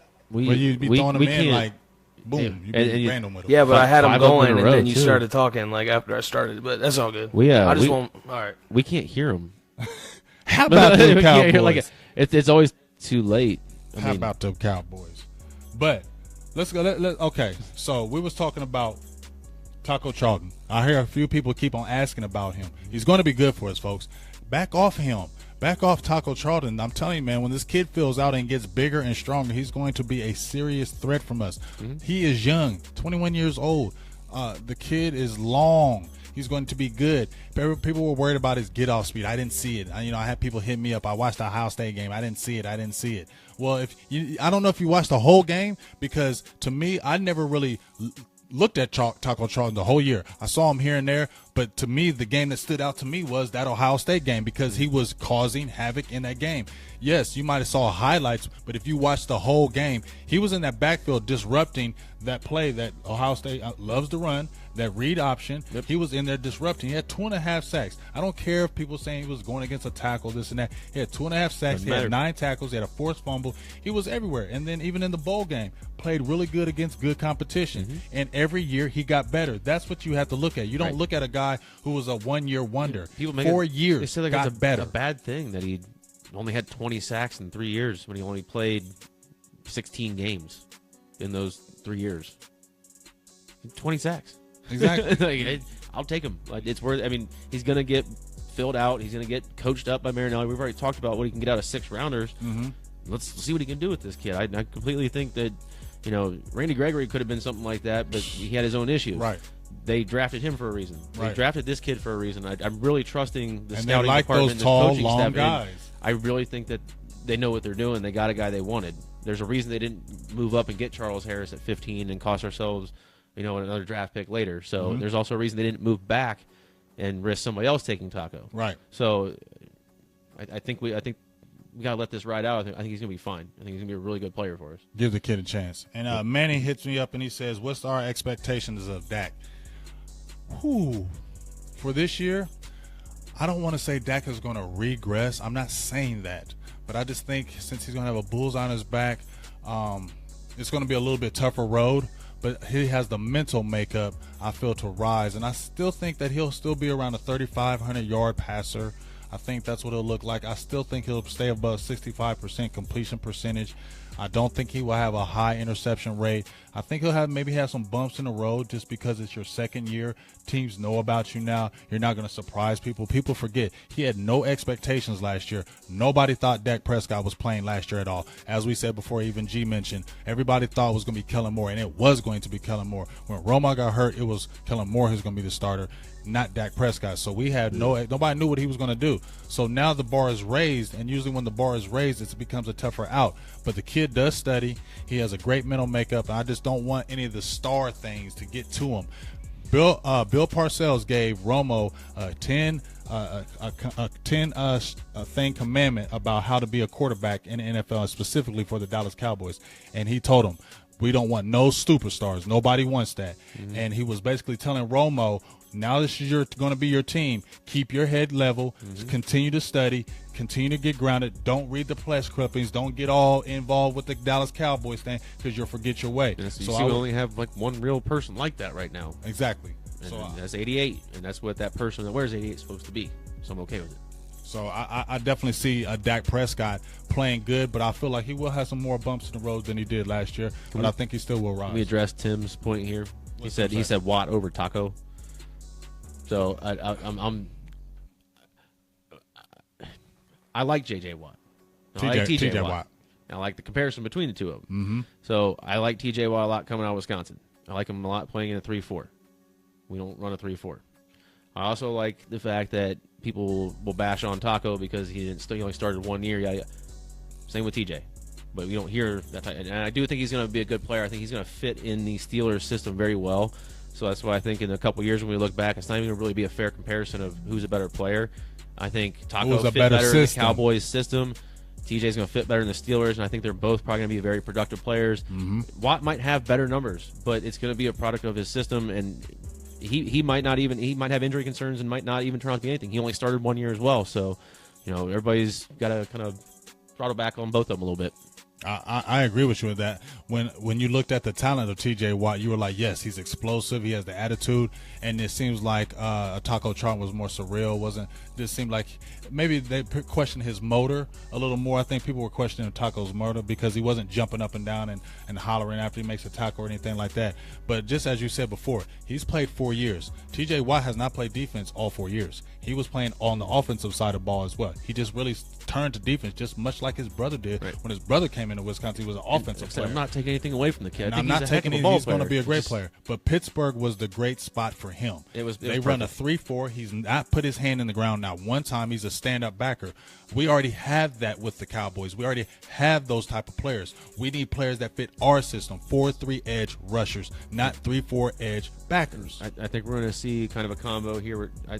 Where was this? I saw it. We're talking secondary. Michael's talking about it. It will help with more sacks, getting better coverage. I think everybody always says pressure is the key. I think it's got to be that good formula of pressure and coverage, because a lot of times you're going to get those coverage sacks with some of these DBs. We're going to get that extra 1 second where when we're watching film, Taco's 1 step away from getting a sack. He's getting the pressure.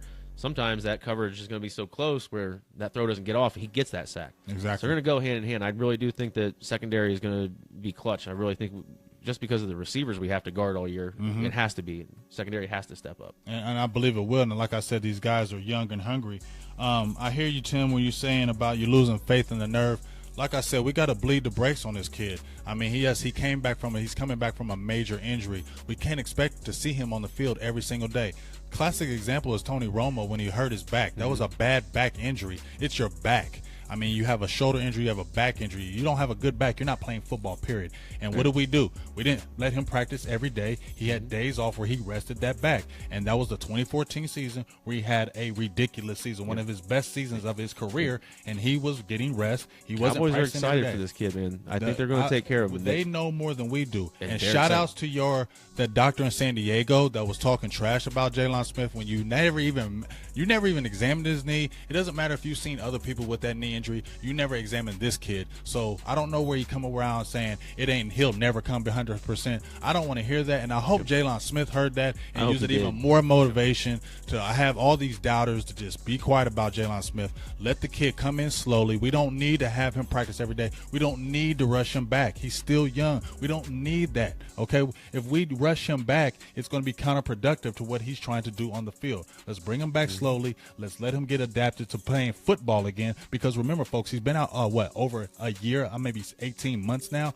off the field. He can't just come back in playing, especially when you have an injury like that. Take it slow. But I think Jaylon Smith is still going to be a player. And they said even if 80% of him is on the field, it's still better than 100% of some of these players out there right now.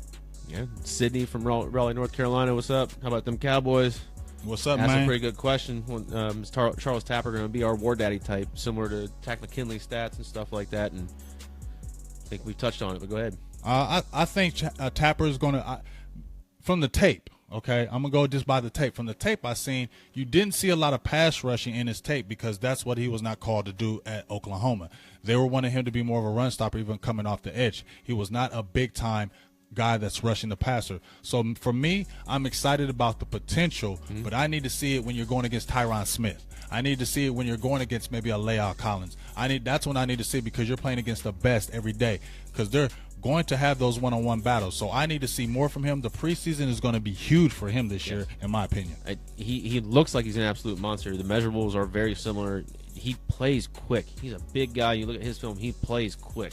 So I'm very excited for Tapper, but we've talked about it. It's a back injury.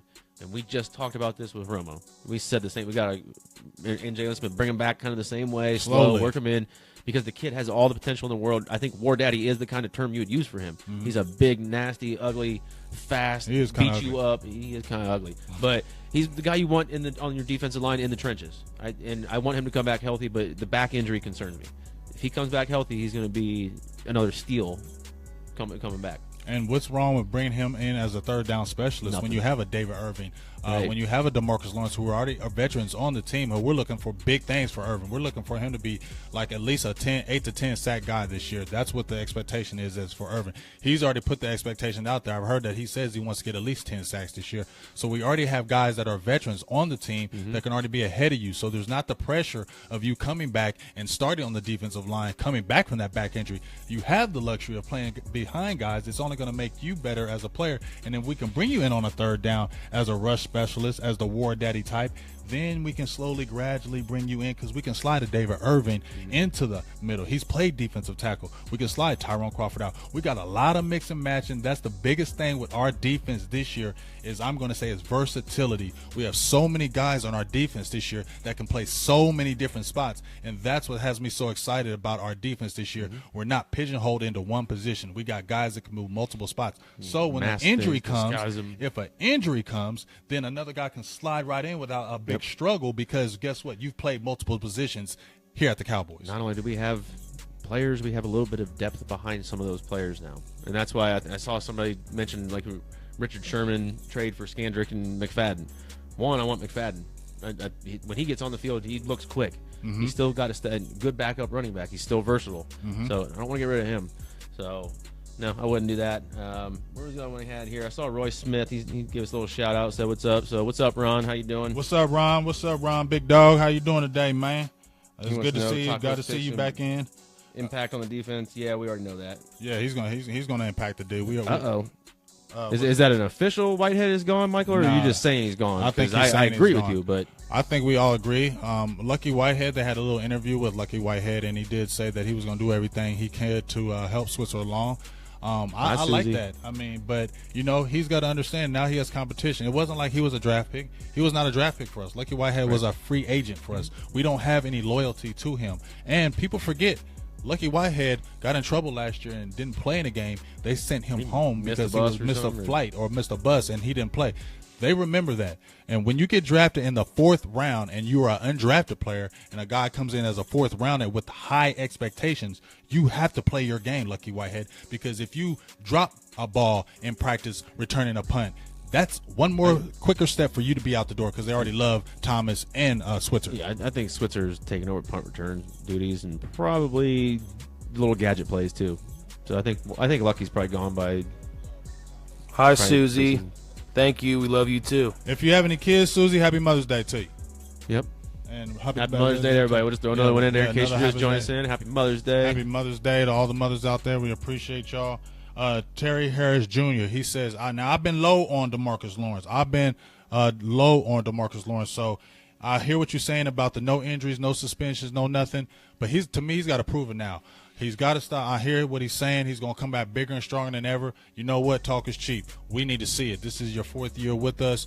We've been waiting for what you can do. He's had the 8 sack season, but as I said before, the first part of the year he had no sacks, and he had the run of 8 sacks at the end of the year. But he needs to come off the edge as a difference maker. He needs to come out there and make plays. Now, I've seen plenty of times where DeMarcus Lawrence is maybe getting back there but not getting the sack, but he needs to get sacks this year, and pretty much there's no excuses for him. If he comes back this year and he gets a 4 sack, maybe a 5 sack season, I don't see him being an integral part of our plans going forward, especially if a Taco Charlton comes in and gets 5 sacks as well. So I think this is a critical year for DeMarcus Lawrence. If he doesn't really show and prove this year, I don't see him in the plans of the future with the Dallas Cowboys unless he takes a really low type deal.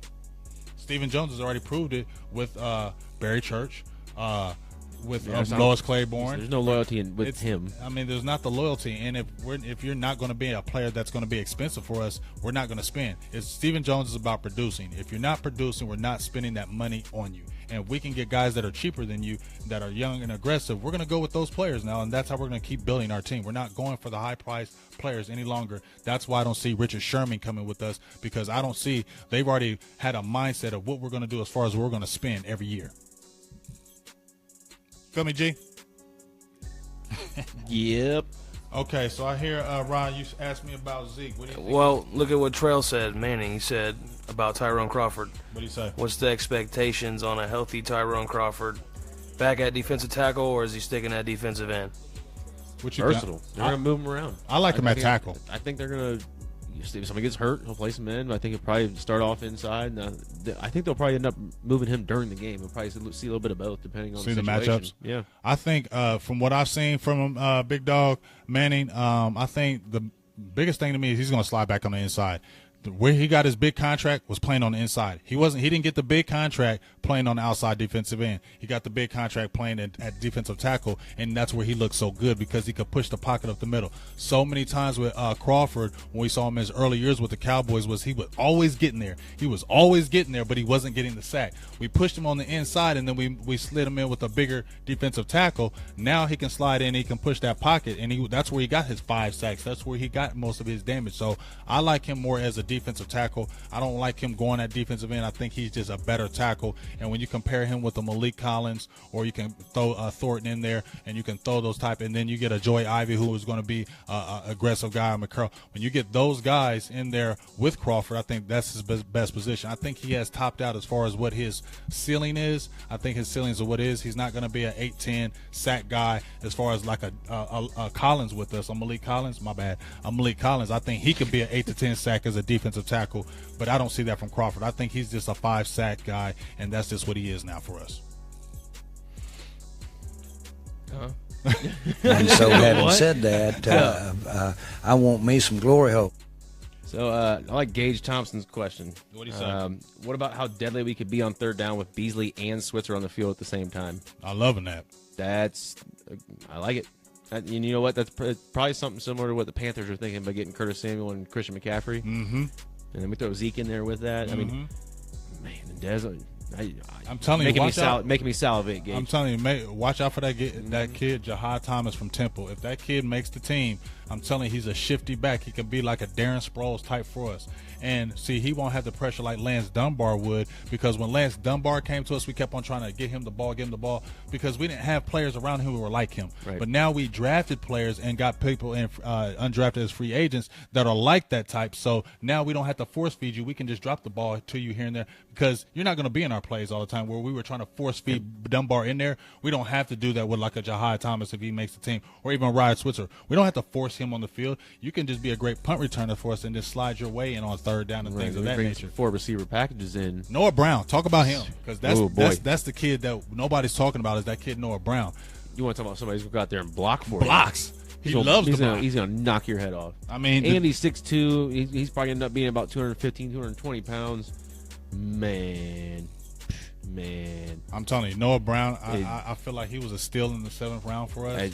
He's living off the hype from the Oklahoma game, but he wasn't utilized in the Ohio State offense to the extent that, you know, some of these other receivers that went in the first 5 rounds where they were a mainstay focus on offense. He got 4 touchdowns. I think had 6 all year or 8 all year or something like that. 4 of them were in one game, but the talent's there, the size is there. I'm excited to see what can happen with him. I think he's going to end up probably, getting a roster spot. I agree. And now here, Antoine Guest, he had a quick question where he was like, do we pick up anybody in free agency? The only time I think we're going to pick up somebody in free agency if we have an injury. So if we stay relatively healthy, I think we will still scale the quarterback position as far as that in free agency.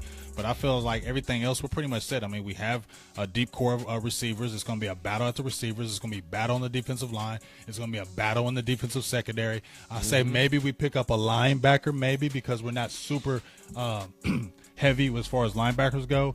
But as far as just going out and getting a free agency, I think the Cowboys are really sticking to their guns about not messing with anybody else. I think they're going to wait through camp and stuff here and see, if there's any injuries or any just, bodies they need for camp and stuff like that. Other than that, I think they're probably feeling pretty set for the time being. But I mean, that's why they have all these guys on Dallas Day, and that these guys are bodies. A lot of those guys that are signed right now are not going to make the team, but you're just bodies to fill the team for our practice. You're not going to probably make that team, but as I said before, when you got these guys that we have now that are going to be challenging for spots, why would we go out and get a free agency and stop their growth? It doesn't make sense to get all these young players that are Jordan Lewis and Owuzie. Why would we get a free agent to stunt their growth? They're trying to throw these guys in the fire now. Nobody that's left out there as a free agent is going to be a plug and play type of player anyway. They're going to be a role player, and I think that we filled. It's not going to be a starter. We filled those kind of voids already. Exactly. So.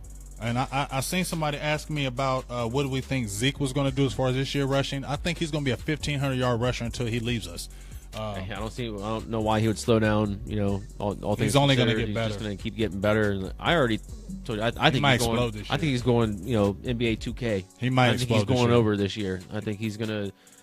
I don't know if necessarily flirt with the record, but I think he's going over 2,000 yards rushing this year. And it's May 14th at about 3 p.m. There's timestamps. You can. If he does it, I said it. If he doesn't, I said it. I mean, I think he's going over 2K this year. And the thing I like about Zeke is he's a competitor. He's a really deep competitor. Yep. The Ohio State game where he was upset he didn't get the ball and he was like, "I'm done with Ohio State. I'm leaving because are we trying to win? You need to feed me."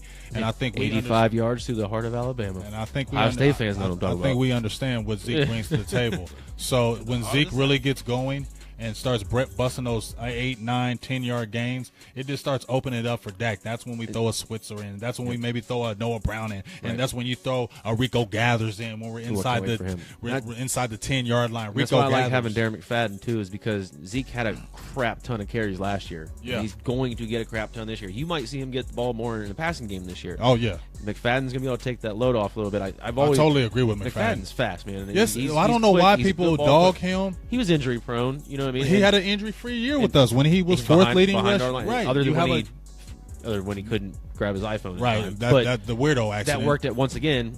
Everything came together. We ended up getting the starting running back quarterback we did because of unfortunate injuries. Right. So, but if this is all a plan that's coming together nicely, is what I'm thinking. But if you like you said, Alfred Morris maybe be getting the raw end of the deal, but it's not because we don't like Alfred Morris. I like Alfred Morris personally as a person, as a team player. He seems like he's just one of those guys you want to have on your team for leadership. But I don't feel like his skills they're eroding. He's just not as fast as he was. He wasn't never a fast guy when he came out of college. No, and his thing was he wears you down over the course of a game. And by the time the third or fourth quarter comes around, he's still at the same strength. Exactly. He's a durable running back, and he's going to bowl you over. But he's getting the ball once or twice, and he's not seeing the lanes away, and he's not. He needs carries. He needs a lot of carries. And he gets better as the game goes on. I don't think he's going to get him here. And I liked him as a short yardage running back, but Zeke handles that. Exactly. I don't see why you take him out in that situation unless you're trying to literally just cut down his carries, but then you're cutting his touchdowns. Maybe he's not eating. Maybe he's not happy. So we gotta watch that. I don't think Morris will probably be around much longer. Did you see Dustin's comment? Which undrafted free agent do you think makes the team? I know you probably think Jahad Thomas. I'm really on the Jahad Thomas. I like the quarterback too myself personally. I would say I could see more than one. I could see Jahad Thomas and then either Rush or Appleby. One of those quarterbacks I think will make it. I like They're Rush really myself. high on that tackle too from Arkansas. Oh yeah, he's 6'10". 6'10" guys. I think they're trying to negotiate a contract with him now. So yeah, there you go. He'll probably get nabbed up too. He'll probably get nabbed up. If he at least doesn't make the team, he will be on the practice squad. He will be. He's going to make the. He's 6'10". He's 6'10". He played at Arkansas. He played in the SEC. It's not like he's garbage. You can develop him. You can develop him. So I could see him making the team. I'm definitely on Jahad Thomas. I definitely think what's the kid from Central Michigan? What's his name? Cooper Rush. I could see him. I think he has to. I like the kid from Florida too, Austin Appleby. He's your big prototypical quarterback. They're going to play a lot in the preseason. Yeah, he spent 3 years at Purdue, man, and then or maybe even 4, and then transferred to Florida. So I mean, he's got obviously top level talent. He just didn't thrive. We'll see what the coaching staff can do with him. Yeah, and so I like him. Ray Turner, I'm gonna have to agree. I think Morris is done. I don't think he's not going to be a starter in the league any longer. I just don't know that he's done. He's done with us. He's not done, but like I said, for what he brings to the table, he needs a lot of carries to build up his speed. He's not a guy that's explosive out the line. That's what we need. Darren McFadden is still explosive. You saw it last year. Look what happened when Morris was playing for us. As soon as Darren McFadden got healthy, Morris was inactive. They kept playing McFadden. McFadden is going to be our backup. He played good his year. He was the fourth leading rusher, and he still had the burst. Now, when you can take Zeke off the field and you can come in with McFadden, who still has that burst, that is a great 1-2 combo. So I'm not with the Zeke Morris combo. I'm with the Zeke McFadden combo. That's the combo that we need. That's the combo that's going to make us really, really good. Hey, Trell Manning brought up something interesting. He's mentioned how we have 5 preseason games this season. And he asked if he thinks that's a positive or a negative. I think it's a positive. With all of our rookies. And knowing from my own personal experience with the Hall of Fame game, you're not going to see the starters. I mean, you might see in one drive, maybe not at all. If that, yeah. So really, for the undrafted guys and the rookies, that's huge. It's great. Yeah, I think that's absolutely this year with the circumstances. I think, like I said, everything's kind of coming together for it. I think the 5th preseason game is actually probably a really good thing because it gives you an opportunity to see this list of undrafted free agent players. see what they can do and see some of these rookies get some actual, somewhat meaningful game time. So I hear you. I mean, any time's meaningful for those undrafted guys. Right. Any chance they get on the field. Yep. And other than just like OTA and stuff, but yeah, and any time is on there, man. They need it. Tim said, "Is he the only one that wanted Terrence Williams gone?" I didn't want Terrence Williams. I didn't want to lose him. I didn't want to lose Terrence Williams. And I didn't think we were getting Terrell Pryor or anybody that was going to replace him. So I was going to say, I mean, I like Williams, but I would have been happy to try to go a different direction just to see if something. We kind of talked about it a little bit. I am not a fan of his ability to catch the football with his hands, and the fact that he plays, receiver in the National Football League. He's too much of a body catcher for me, but he tends to hold on to it. You know what I mean? It's just, and he makes big plays. I get annoyed that he actually catches the ball off his chest, because you shouldn't. You know what I mean? It's just annoying. But you look at some of the greats. Michael Irvin did it too. That tiptoe catch that shows back there, he caught it with the chest. I know, and that's why it annoys me that he catches them that way, but he catches them. You don't see a lot of them bounce off. It's just sometimes he jumps for passes he doesn't have to because he wants to catch them with his body. I think he led the team in catches on targets, the percentage, like catches to targets. Last season, he doesn't have a lot of drops. That's not much. It's just annoying to watch him do it. Like I said, he jumps weird for some stuff, but I think his toe drag swag. When a defender bats a ball down, that don't count as a drop. So he's not getting his hands out there. He's allowing defenders to get their hands in there. Yeah, I don't know if he'll ever be that guy. He's probably always going to be a body catcher. I've seen plenty of receivers that have been their body catchers. To look at Terrell Owens. He didn't have the greatest hands. What was his knock? His hands were terrible. Mm-hmm. He caught a lot of the passes with his body. And he dropped a lot of passes. Yep. But guess what? He still had great numbers. I think Terrence Williams gets a bad rap. With the Dallas Cowboys. I, for one, was glad that he came back. He's an excellent blocker. He's a team player. He does have skills. He's a big receiver. He's not small. He's 6'3". So I like T. Will, and I like what he brings to the table. He gets touchdowns for us too. He's had a good touchdown ratio as his career has forward with us. He's not going to catch it with his hands. He's going to catch it with his body, so we just let that alone with him. That he's a body catcher, but he's still effective with us. He's still young, and I think we needed that chemistry with him. I would love to got a receiver in the draft as far as maybe another starter, but I like the chemistry him and Dez have. They have really good chemistry together, and he's a veteran with us. So I do like seeing T. Will was back with us. So I'm glad we got T. Will back. Real quick, thanks to everybody who's watching. If you're just joining us, it's just talking some Cowboys stuff, some topics for the week. Not a whole lot going on right now, but happy Mother's Day to any mothers watching. And if you're watching the show, share it, like it. We appreciate you tuning in. Yes, Mr. Trey Winfield. What's up, big dog? I posted that video. Yeah, I posted that video on the. Yeah, I posted that video on there because I was actually it was like 2 a.m. All I do is be watching tape all day. I just watch tape, much tape as I can, and I had to come across it because Lewis was really intriguing me as far as his ball skills, and I just really wanted to see more about him. I came across that video, and the thing I loved about that video more than anything else was not really the ball skills that he had on the defensive side. I saw him when he switched over and played receiver, and he was still juking these guys that were defending him. That lets me know he has the mentality of I want the ball to make plays. So when you see a defensive back like that, and you throw him in the slot, and he's playing the slot corner, can sometimes jump to the outside, he's not just looking to break up the pass. He's looking to intercept the pass and take it to the house. And that was one of the biggest things with us last year is we didn't have a lot of turnovers. We have to create turnovers to get our offense right back on the field. So when you're getting guys that are being aggressive, trying to get the ball, that only bodes well for us. That's what Terrell said. He's talking about Michael Irvin. He said Michael Irvin's body catcher too. I said that. I know. Yeah, he was. I said that. I said it. Michael Irvin was too. He never caught it with his hands, but look at his career. That was Michael Irvin. Terrence Williams is a little different. It still did it. I agree. He was. Michael Irvin was a body catcher too, and I'm not saying I didn't get annoyed by that, but you're an NFL receiver. Use your damn hands. Use your hands. Use your hands. Dustin's asking me about Scandrick for Sammy Watkins. It's not going to happen. So Dustin, that's not going to happen. I don't think the Buffalo Bills are going to take Orlando Scandrick for a Sammy Watkins trade. They're kind of dumb to me if they do that. Right. Sammy still has potential. I know they didn't exercise his 5th-year option because he's injury prone, but I don't see him and Scandrick making a swap. If that did happen, I would be great. Where'd that even come from? But I think Sammy Watkins is like a little overrated. He has the great speed, but he can't stay healthy. So I think Sammy Watkins is overrated. Where'd that even? Who speculated that? I don't even know. But is that just his question? Like, did you come up with that? Yeah, I'm wondering or is that like an actual potential, or did he see that somewhere? Yeah, is that a potential trade?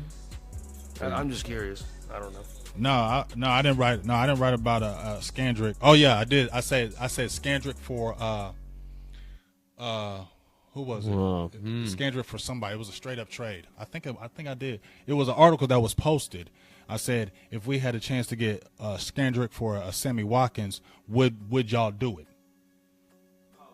So it was So it was out there somewhere. It was out there. Okay, that's but what I was wondering. I don't think it would happen because he said it was from on the Landry hat somewhere. So he said the laundry hat. But I know what he meant. I know what he means. But I just don't think we mess with Sammy Watkins because I think Sammy Watkins is overrated. I don't. I do. I think he's good, but he's never always healthy. hurt. But that doesn't make him not good. I think he's just his talent isn't overrated. Talent is overrated, but you got to be on the field. Well, I mean, there's plenty of people that are. I mean, injuries. I think he's an elite talent if he's on the field, and I think that's why we're not getting Sammy Watkins for Landry's Injuries are injury part concerns. of the package for you as a complete player. I don't think why we're trying to stay away from injury prone. Well, look, Dallas Cowboys are trying to stay away from these type players that I've seen. High price free agents. We're not messing with them. We're not messing with players. We're not trying to mess with any more players that are injury prone or have red shirt type things. Jerry's or not trading for a troublemakers. receiver. No, Roy Williams happened. He's never exactly. trading for a receiver again. Stephen Jones probably nicked that in the bud when we did the Roy Williams trade. Well, there's And so Joey many Galloway. receivers, you don't need to trade for one. And I agree. Sammy Watkins is kind of a crybaby. I think a lot of times he's not playing through ankle tweaks and I stuff agree. like that. Yeah. You want to Other see players NFL are. players. Yes, other players playing are. through. I think he's Owie. I'm gonna. My ankle hurts. I'm gonna sit out this game. I still get paid. I'll play next week because we're not going anywhere anyway. That's probably just what happens when you play in Buffalo. Good point, Jess, over there. I definitely agree with you about that. Yep. Trammell said, "Do you think Ryan Switzer will replace Lucky Whitehead as a returner?" I think so. I think we right all when he kinda was hope drafted, that. I think that happened. Yeah, that's in the And works. then he was drafted. That'll happen during one of the 5 preseason games, and Lucky Whitehead will be gone by then. Now, I hear you, Marcus, when they said people said that at McFadden. I totally agree with that. Yeah. I mean, when he came with us, that was in my head. I like the pick, but I like because of speed. But Still, I kept on like I said, saying, he still only made it 1 year. He still has been hurt, so I agree with you on that point.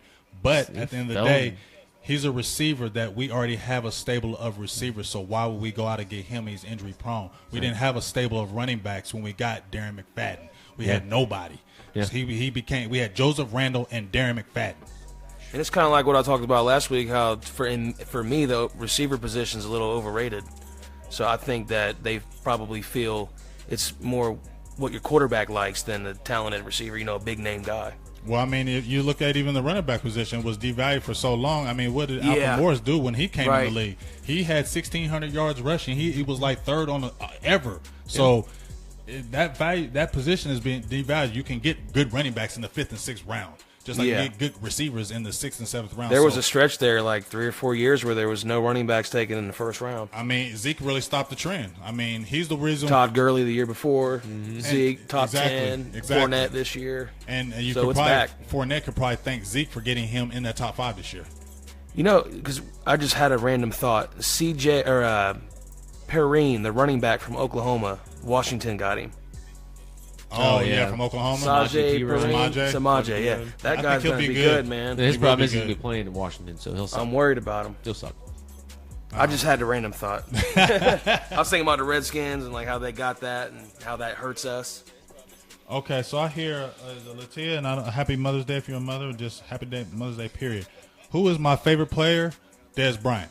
Des Bryant is my favorite player on the team because I guess I like players that I feel like are my attitude. Passionate. The passion, the I don't care who Loud. you are. The Yeah, rah-rah. yell at Loud. you, whatever. The rah-rah. The that the real guy, rah-rah. G, when we play basketball, he knows how I was. I'm into the game. I want to win. I hate to lose, and I don't yell at my players like, "Hey, you suck." I yell at my players and say, "Hey, let's go. Let's do this. We can get this game." And I think people look at Dez like that. I don't think he's a detriment. Yes, people look at the off when he's on the sidelines going off, but I think he's just like, look, we can win this game. Let's stop playing around. Let's get the ball. Let's do this. Let's get down the field. They can't stop us. What's wrong with somebody cheering people up like that? And I don't care what anybody says. When Dez gets up 3 or 4 catches in the game and starts getting that mojo, our team turns into a machine because when Dez gets that ball, Zeke is killing it. Jason off Witten is each other. killing it. Terrence Williams gets his catches. Everybody starts getting their catches when Dez Bryant's head is in the game. What was the question? Who's your favorite player on the team? Yeah, who's your favorite player? We just talked about it before we went on. Jason Witten for me. Yeah, Jason Witten. And the reason is just because, like what I was saying before, no matter who he's played with, no matter what team he's been on through his whole 14, 15 years now, he's always been productive regardless of who's been around him. So for me, I mean, he's good no matter what you do. And individually, he's just the best player in my opinion. I feel that's a great play. And he's all around game too. He's not. My favorite's probably the defensive Jason Witten and Sean Lee. I mean, I love some Sean Lee when he's healthy. I think he's probably one of, if not the best linebackers. Him and Luke Kuechly, I think he's right up there with him when he's healthy. So he's probably my favorite. And then Zeke is coming up fast. That's my next poll question. Is Sean Lee the best in the NFL when healthy? He's in my opinion. I think he can't. Top, he is. You mean I'm putting top linebacker poll next. Yeah, best middle linebacker in the league when healthy. Or he's not middle he's now. Playing the weak side now. That's least, where you get weird then with the positions. I'm just gonna say linebacker. I'm gonna say he's at least. Khalil Mack. I didn't mean to cut you off there either. I just got inspired with a poll. Khalil Mack. But he's more a D end to me now. I know, but I'm thinking people at linebackers. But he's up there. He's a top fiver guy to me because of what he. I mean, when he's healthy, he's averaging over like 120 tackles. Remember, he's all over the field. People were talking about him and Luke Kuechly. Sean Lee, before he had the injury, before he blew out his knee, he was up there with the upper echelon of linebackers. Navarro he was the man. He was talking about with Navarro Bowman. They were talking about Sean Lee as the next great. Everybody was talking about. Then he blew his knee out, so it kind of tapered. And then we so took now him in the second round. I think everybody kind of is just like. Well, he's had 2 straight years now healthy, right? Right. 2 straight and years. He's been a Pro Bowl now. I think people just like stay caution with him because he's Ron's like, you think he's gonna have a better year this year? Yeah, this should be his best season. This should be his best. Pretty darn good last year. 145 tackles. That's going to be tough to. 18 tackles against the Giants. I think he's going to have a good year. The all-time record in the season is 200 and some tackles. Well, and that was from what, Coakley, right? Dexter Coakley? No, it was. I put it out there earlier. It was a team in the 80s. I remember the guy you was talking about, Eugene Lockhart. That's it. Eugene Lockhart. Over 200 tackles. Eugene. He was a tackling machine with us. So Sean Lee, I mean, maybe he can reach that level. Who knows? But hopefully the defense isn't on the field that much, so we don't have to do that. Less tackles playing on the outside. Then you know what I mean? It's just gonna be different. But I think he's still gonna perform well, no matter what. He's one of the best linebackers in the league. But you were saying he was your favorite player on the team, and then you were about to say Zeke. And then Zeke's coming up strong to take over that spot because one, my Ohio State loyalties are around. I don't think anyone wants to commit yet, just because it's only been 1 year. Yeah, but I love me some Zeke. I love when they feed him. I love him spoon feeding. We already knew last year he was going to be the real deal from the start. He was the best thing coming out of college since Adrian Peterson. When you knew right away, there he is. And the running back position is one of them. Receiver. What's up, dog? We was waiting for you. Let's give him where is he? How about this, Cowboys? So I got a couple questions. Where's Ryan Dye at? Anybody seen Ryan Dye yet? He watches, but maybe sometimes that's what I'm trying to give him a shout out now. He came in late last week. I'm trying to give him a shout out to see if he's here. He can say hey, because I know he watches. Well, I got a couple guys on here. Manning gave one question. I'm going to answer Maybe he's doing something for Mother's Day. And then Peacock had another one. We already discussed between they're going to be a swing tackle. I think Chaz Green wins that job if he stays healthy. I think Chaz Green is there on the swing tackle. And then on my opinion with who takes over when Jason Witten retires, I don't know if he's on the team yet. I like Rico Gathers, but he hasn't played football since the 8th grade. That I don't care how good you are. You still haven't played football since the 8th grade. So I'm not going to anoint him as the next come up behind Jason Witten. He may not be on the team right now because Witten is going to play at least 2 more years for us.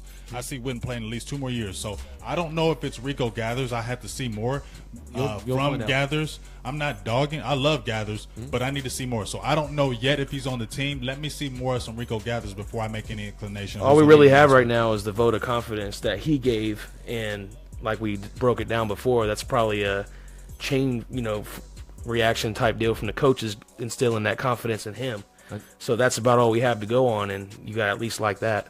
I think we need to address Antoine Guess's question before he gets hurt. I think this is about the 4th time I've seen this question come up. Seavers in Vegas. What's it about? What about a deep threat wide receiver? Yeah, we all wanted one. I know you wanted one. I wanted one. We always want somebody to spread the field, but it seems to me Dallas really loves the big receiver.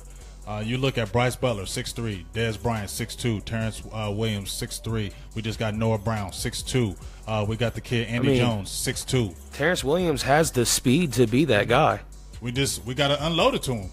I mean, look how many times when we I had think maybe Romo was he's throwing. Dez is a deep threat for the most part too. I think what happened. Not so much. There was I like a couple Dez as a plays deep last threat. year where he was over the top with nobody. The near Minnesota him, play, the that color Dak rush did jerseys. not You've seen that one. Look at him, and I think that was part of design. But I think that The Pittsburgh But game. if you're there's a looking, couple where Dez was frustrated. okay, I get that, but he's saying like a burner. Dez is not a burner. Dez is not. talking about a like a burner. Deshaun Yeah, Jackson. like a Deshaun, a guy who's gonna take. We don't have a guy right now. Torrey that you say Smith. when we put in the on the line that's gonna take the top off the defense. Right, You got to watch him. But we have a deep threat at receiver. We have a we don't deep have threat, but we don't that's have where a we're gonna burner. differ. If you're looking for somebody to take the top off, that's what I'm saying. We need Deshaun Jackson or something. You're talking about somebody who can run a deep route. Ask Janoris Jenkins. Des Bryant can run like 3 routes, and 2 of them are deep routes. Yeah, he can run a deep So, route. So can Terrence Williams. Bryce what Butler has been. I think a lot of it Bryce was- Butler was we- throwing a couple long bombs too. We didn't really run a lot of deep plays last year. Deep Because passes, it was and I think now this year I think you'll see a lot of different play calling. I think that's going to be. I mean, don't you think because they didn't? Do you really think Scott Linehan opened the whole playbook to Dak Prescott last year? I don't believe he did. I believe year 2 is you're the man this year. You don't have Romo here. I'm giving you the whole playbook. You have a whole year under your belt. Now we're going to see the deep throws that Romo was throwing that Dak wasn't because he probably was telling them, we don't need that. We have Zeke back there. You That's don't probably have to your make reason- the big play. That's You probably don't the have reason to Kellen force Moore's things. still there Well, that's because what he I'm knows saying. the playbook. I'm and good that's if he probably the just only keeps reason to do doing it. what he's been doing. I'm good with that. I say keep it the way it is. I want to see him throw deeper because when he throws it deeper, when he throws those deep bombs, I love seeing the offense open up even more. But I just don't think he put in the whole offense for Dak Prescott. I think he's he going to do it just year missed 2. a couple reads last year. Oh, yeah, One, definitely. but he's a rookie, so you go back and watch that game film. I can see that Des Bryant's wide open and you missed him and threw something underneath for 5 yards. You're going to watch that film with Scott Linehan, and he's going to tell you, look, make sure you look at Dez first before you dump it off because that dump off's there. Mm-hmm. Look, Yeah. and if Dez is over the top with nobody within 20 yards of him, get it to him. Yeah, I mean, that's going to And come with that's all coming in experience time. and That's what reps. This Yeah, year is that'll a big progression there. So, That's have you what's guys ever even thought about it? Because I just came to another thing just popped in my head. Have you ever thought about this? What if one of these guys we drafted on defense could play a little offense? Look at Jordan Lewis. I mean, he played a little bit of receiver. I mean, those ball skills. Those Yeah. ball skills, You I might could be see able to him throw 'em using in a there. gadget play here and there. I could see him throwing him in a gadget because his Yeah. ball skills are I can see really, him getting really some return nice. time too. Because He was a returner. I can see him They getting were some return They time. said it in the mini camp that he was fielding. A lot of our guys punts. this year were return men. Matter of fact, it was Switzer, it was Jordan Lewis, and Jahad Thomas that were returning punts. So I that tells think you Woods right might there. have done it too. Some didn't Yeah, he? was it? all I We're know not is even when talk. We ain't even talked about Woods. Yeah. Woods Remember has the ball in that's his hand, he looks nice. that's the guy that we was screaming on draft day. You know, we had the biggest excitement of the 6th round pick, and we haven't even been talking about it. But you know, Spagnola, who's a longtime writer with the Cowboys, Yeah. he had an article on Woods saying that this kid is mature beyond his years, Certainly. already at the safety position. Everybody's looking forward to him getting in. Man, The word that best describes this draft is versatility. That's Exactly. what we went with here. That's So what these I- guys can not only just play their position; they can play all the defensive corner positions. And that's what I love. I think Safeties, I've said it a couple corners. times. Like, imagine when you have Byron Jones back there with and he can play corner. a Woozy or He's one of those kind of guys. He Byron played Jones corner is his just rookie like year. that. He's a versatile. And that's I love the philosophy that we're doing because it's like And because Look, you we have don't, so many guys you, around. you don't know where these guys, where their strengths are yet either, because they haven't really done a lot yet because they were in college. So now we get them in here. Maybe we find out that this corner is actually like a monster safety or something. You know, we don't know yet because and they I haven't think- had time to develop. And you were talking with me, JK. You saw I said, Awuzie. I feel like is eventually going to be back there pairing with Byron Jones. I feel like he's going to transition to safety. I think they're going to throw him at corner, but they're going to transition him to safety and maybe use Woods as one of like maybe a spot player. You know, coming in as those dime packages and things of that nature, and see a Jordan Lewis in that slot. You see the Anthony Brown. So I really see Awuzie being versatile, but really going back to that safety spot. I think that might be his best position with us. Yeah, definitely. Trell keeps throwing out really good questions here. He said, which one of our divisional rivals do you think will have the most trouble with, that's Giants or gonna be Eagles or tough. Redskins? I'd have to say right now you got to say the Giants because we haven't beaten them. Mm-hmm.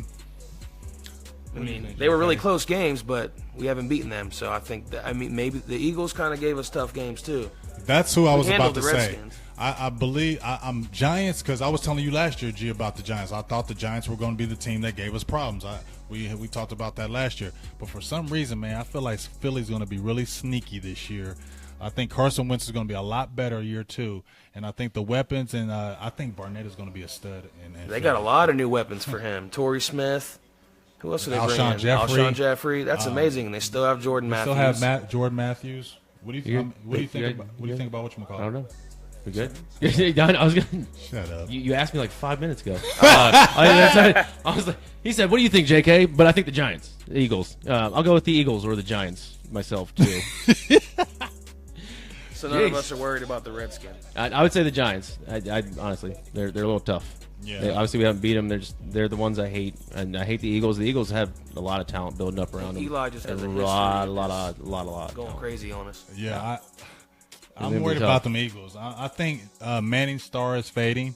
I think he's really on the back end. He's really on the back end of his career. I think we will come. I think what we had last year with the Giants, because they were like, you know what, we're the team that's going to be the Cowboys. I really think that we're going to beat the Giants this year. I think Philly is the team that's really going to give us difficulties, because I'm telling you, Carson Wentz is going to have a really good year this year, and I think that defense is going to be back where it's up. I think their defense is going to give us problems. Last year, you noticed, and like I hate even talking about him, but when Carson Wentz was having his best games of the year, Lane Johnson was on their offensive line. He gets suspended. Carson Wentz can barely stay up on his feet. And look what a difference he made. And then when he came back, look what happened. So somebody in there, I think it went by Marcus Tuholsky. Sorry if I butchered that. Said Philly drafted well. They did. Drafted very well. They flashed some good signs last year too. They crushed the Steelers. Yep. Yes. And I agree with what Marcus just said. I hate them all, and I hate them all equally too. I feel you, though. I hate them all too. But I hate the Redskins. I don't know about you guys in our division. Who do y'all hate more? I hate the Redskins the most. I hate the Redskins. Mine's the Eagles. I can't stand the Redskins. Michael Irvin getting booed on the field. Eagles can talk trash, but to me, they don't have no hardware, so I don't respect anything they say. That's why I hate them the most. But at least the Redskins have a leg to stand on. Yeah, that's the battle. It's a hog leg, but the Redskins, to me, they just strike a nerve. Every time I see them, I just really can't stand the Redskins. I don't know why. I just can't stand them. I don't like them. I've seen them ever since John Riggins and Joe Theismann and Art Monk, and when they had Ricky Green, Darryl Green, Dexter Manley, all those guys. I saw all them dudes. Joe Jacoby when they had the Hogs, when they had the offensive line. So they always just made me sick. So the Redskins are always a team I just really can't stand. I love sweeping them more than anything because they talk so much. I think the Eagles are my most hated. By far. I just hate all of their fans. Yeah. I hate their Philly accent. Drew Pearson. We got the Drew Pearson clip, Big G. Yeah, go ahead and hit him with that one. Hit him with that one because that was a classic. I could always play that every day, every night. Mr. Drew Pearson killing them Eagles. Heck yeah. You want to play it right now? Yeah, play that right now for all them Boo Eagle fans out there. To announce the Dallas Cowboys selection, please welcome the University of Tulsa wide receiver, Drew Pearson. All right. How about them Cowboys? I want to thank the Eagle fans for allowing me to have a career in the NFL. Thank you. Thank you. I am honored as an undrafted free agent to be selected to make the Cowboys second-round draft pick. And on behalf of the 5-time world champion Dallas Cowboys, Hall of Fame owner Jerry Jones, T.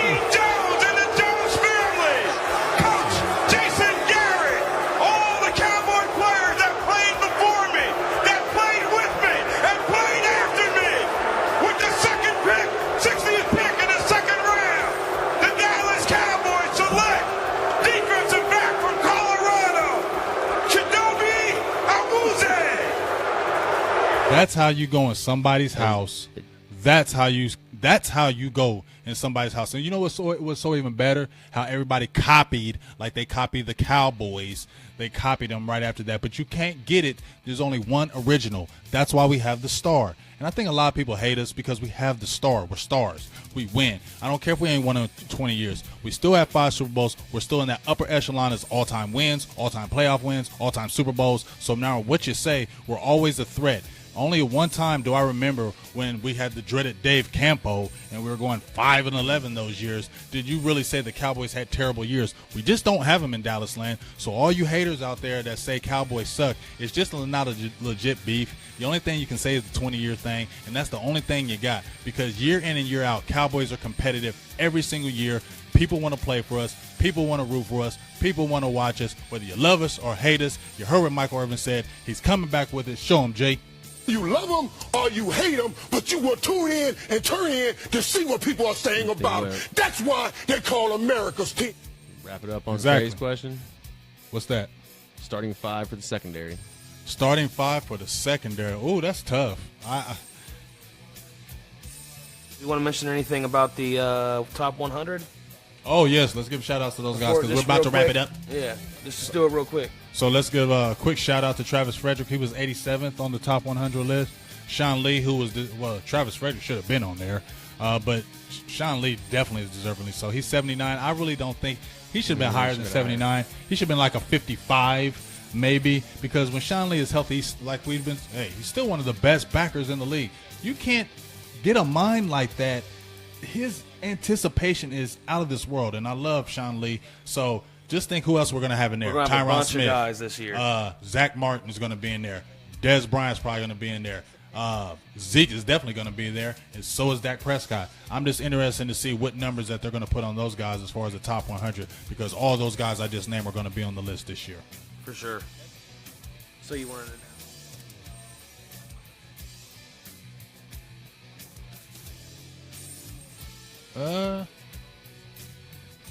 No, just we're wrapping it up here, folks. We want to get y'all back to your mothers. Enjoy the Mother's Day. I know you about to head out, do your thing with your mother. Shout out to Annette. She's having her things with the kids and her thing with her mother. G, all the family, every one of us. We just shout out to all the fans. Number one, we always want to end the show with a great appreciation for anybody who tunes in to Silver and Blue Nation. Check out our Twitter at SB Nation 17.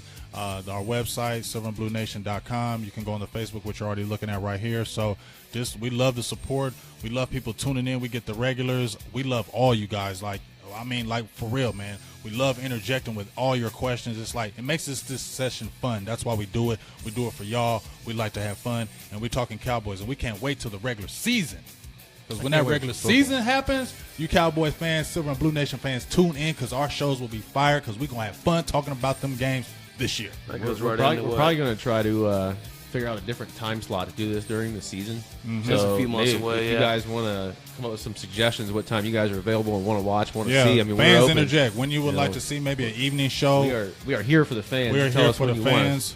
Tell us what you want. If you'd like to see maybe an evening show, we all want to watch our Cowboys games, so we don't want to be interrupting. The holy day with having to look at our ugly mugs while the Cowboys are playing. So we still want to do something. So let's figure out what we got to do. Definitely. Let us know. All right. Well, since you brought it up, the regular season coming up, that leads into what you were talking about. Our final question: the starting secondary, week 1. Starting secondary, it's going to be tough for me. End it off with that. I know Byron Jones is back there. I think Scandrick is going to get the nod. If he's on our team, Scandrick is going to get the nod. It's going to be Anthony Brown, definitely Byron Jones. And I think, honestly, Jeff Heath is going to be Heath. And I think the slot corner is going to be Jordan Lewis. I think he's going to be our starting slot corner. Brown on the outside, Scandrick on the outside, Byron Jones and Jeff Heath, and with Woods and Awuzie breathing down their throats. I think we could Marquez watch out for him too. I think we could be in for a little bit of surprise. I think we could see a situation where Woods emerges and maybe Byron Jones moves back to corner. Maybe Awuzie does some safety and they kind of rotate between corner and safety. But what do you think? Starting? Yeah, Brown, Scandrick in the slot. I mean, I don't see him on the outside. Awuzie starting on the outside, on the other side. Heath and Jones, I guess, would be starting the safety right now, but maybe moving the corner. But that'll be it for right now. Right now, as it stands, we'll see what happens. When we get in some camp. Exactly. What about you, JK? I'm going with 5 starting DBs, no designated spots, because I feel like you can have Jones and Awuzie at safety, but you don't know which one's going to be playing free safety or strong safety on any given play. I think it's just kind of a mix them all in. They're going to be safeties probably. I think probably gonna end up with Jones and a the Uzi back there. I feel like. I know you're gonna have Anthony Brown on the outside. I think Jordan Lewis is gonna end up playing in the slot. And I think, like you said, I don't know if I necessarily agree with it, but I think Scandrick might end up on the outside just because of the lack of bodies. I just don't think he's good enough to be on the outside. It's either that or Marquez White or Nolan Carroll, and I'm taking Scandrick because I don't think Lewis is ready for the outside yet. Yeah, no, he's not. Yeah, I think he's. So I would just basically say those three DBs are gonna be at the corner probably. You're gonna have Scandrick, Brown. I can't remember who else I just said. Lewis. And then. The safeties I think Woods could emerge in the preseason, though. I think Woods could end up playing the safety. I really do, but he's going to be the same situation where is he strong or free? It can change every play. And right now, he'd be behind Byron Jones. Right. So we're that's going why to see. I'm thinking Jones might be able to move back corner or something. They're all versatile. That was our Sesame Street word of the day was versatile. And that's what they are. You got to be excited right now if you're a Cowboys fan. Yeah, so, I mean, I've been excited for the show. Once again, thank you for the fans. Don't forget to tune in next Sunday. JK is going to be out for his little rock.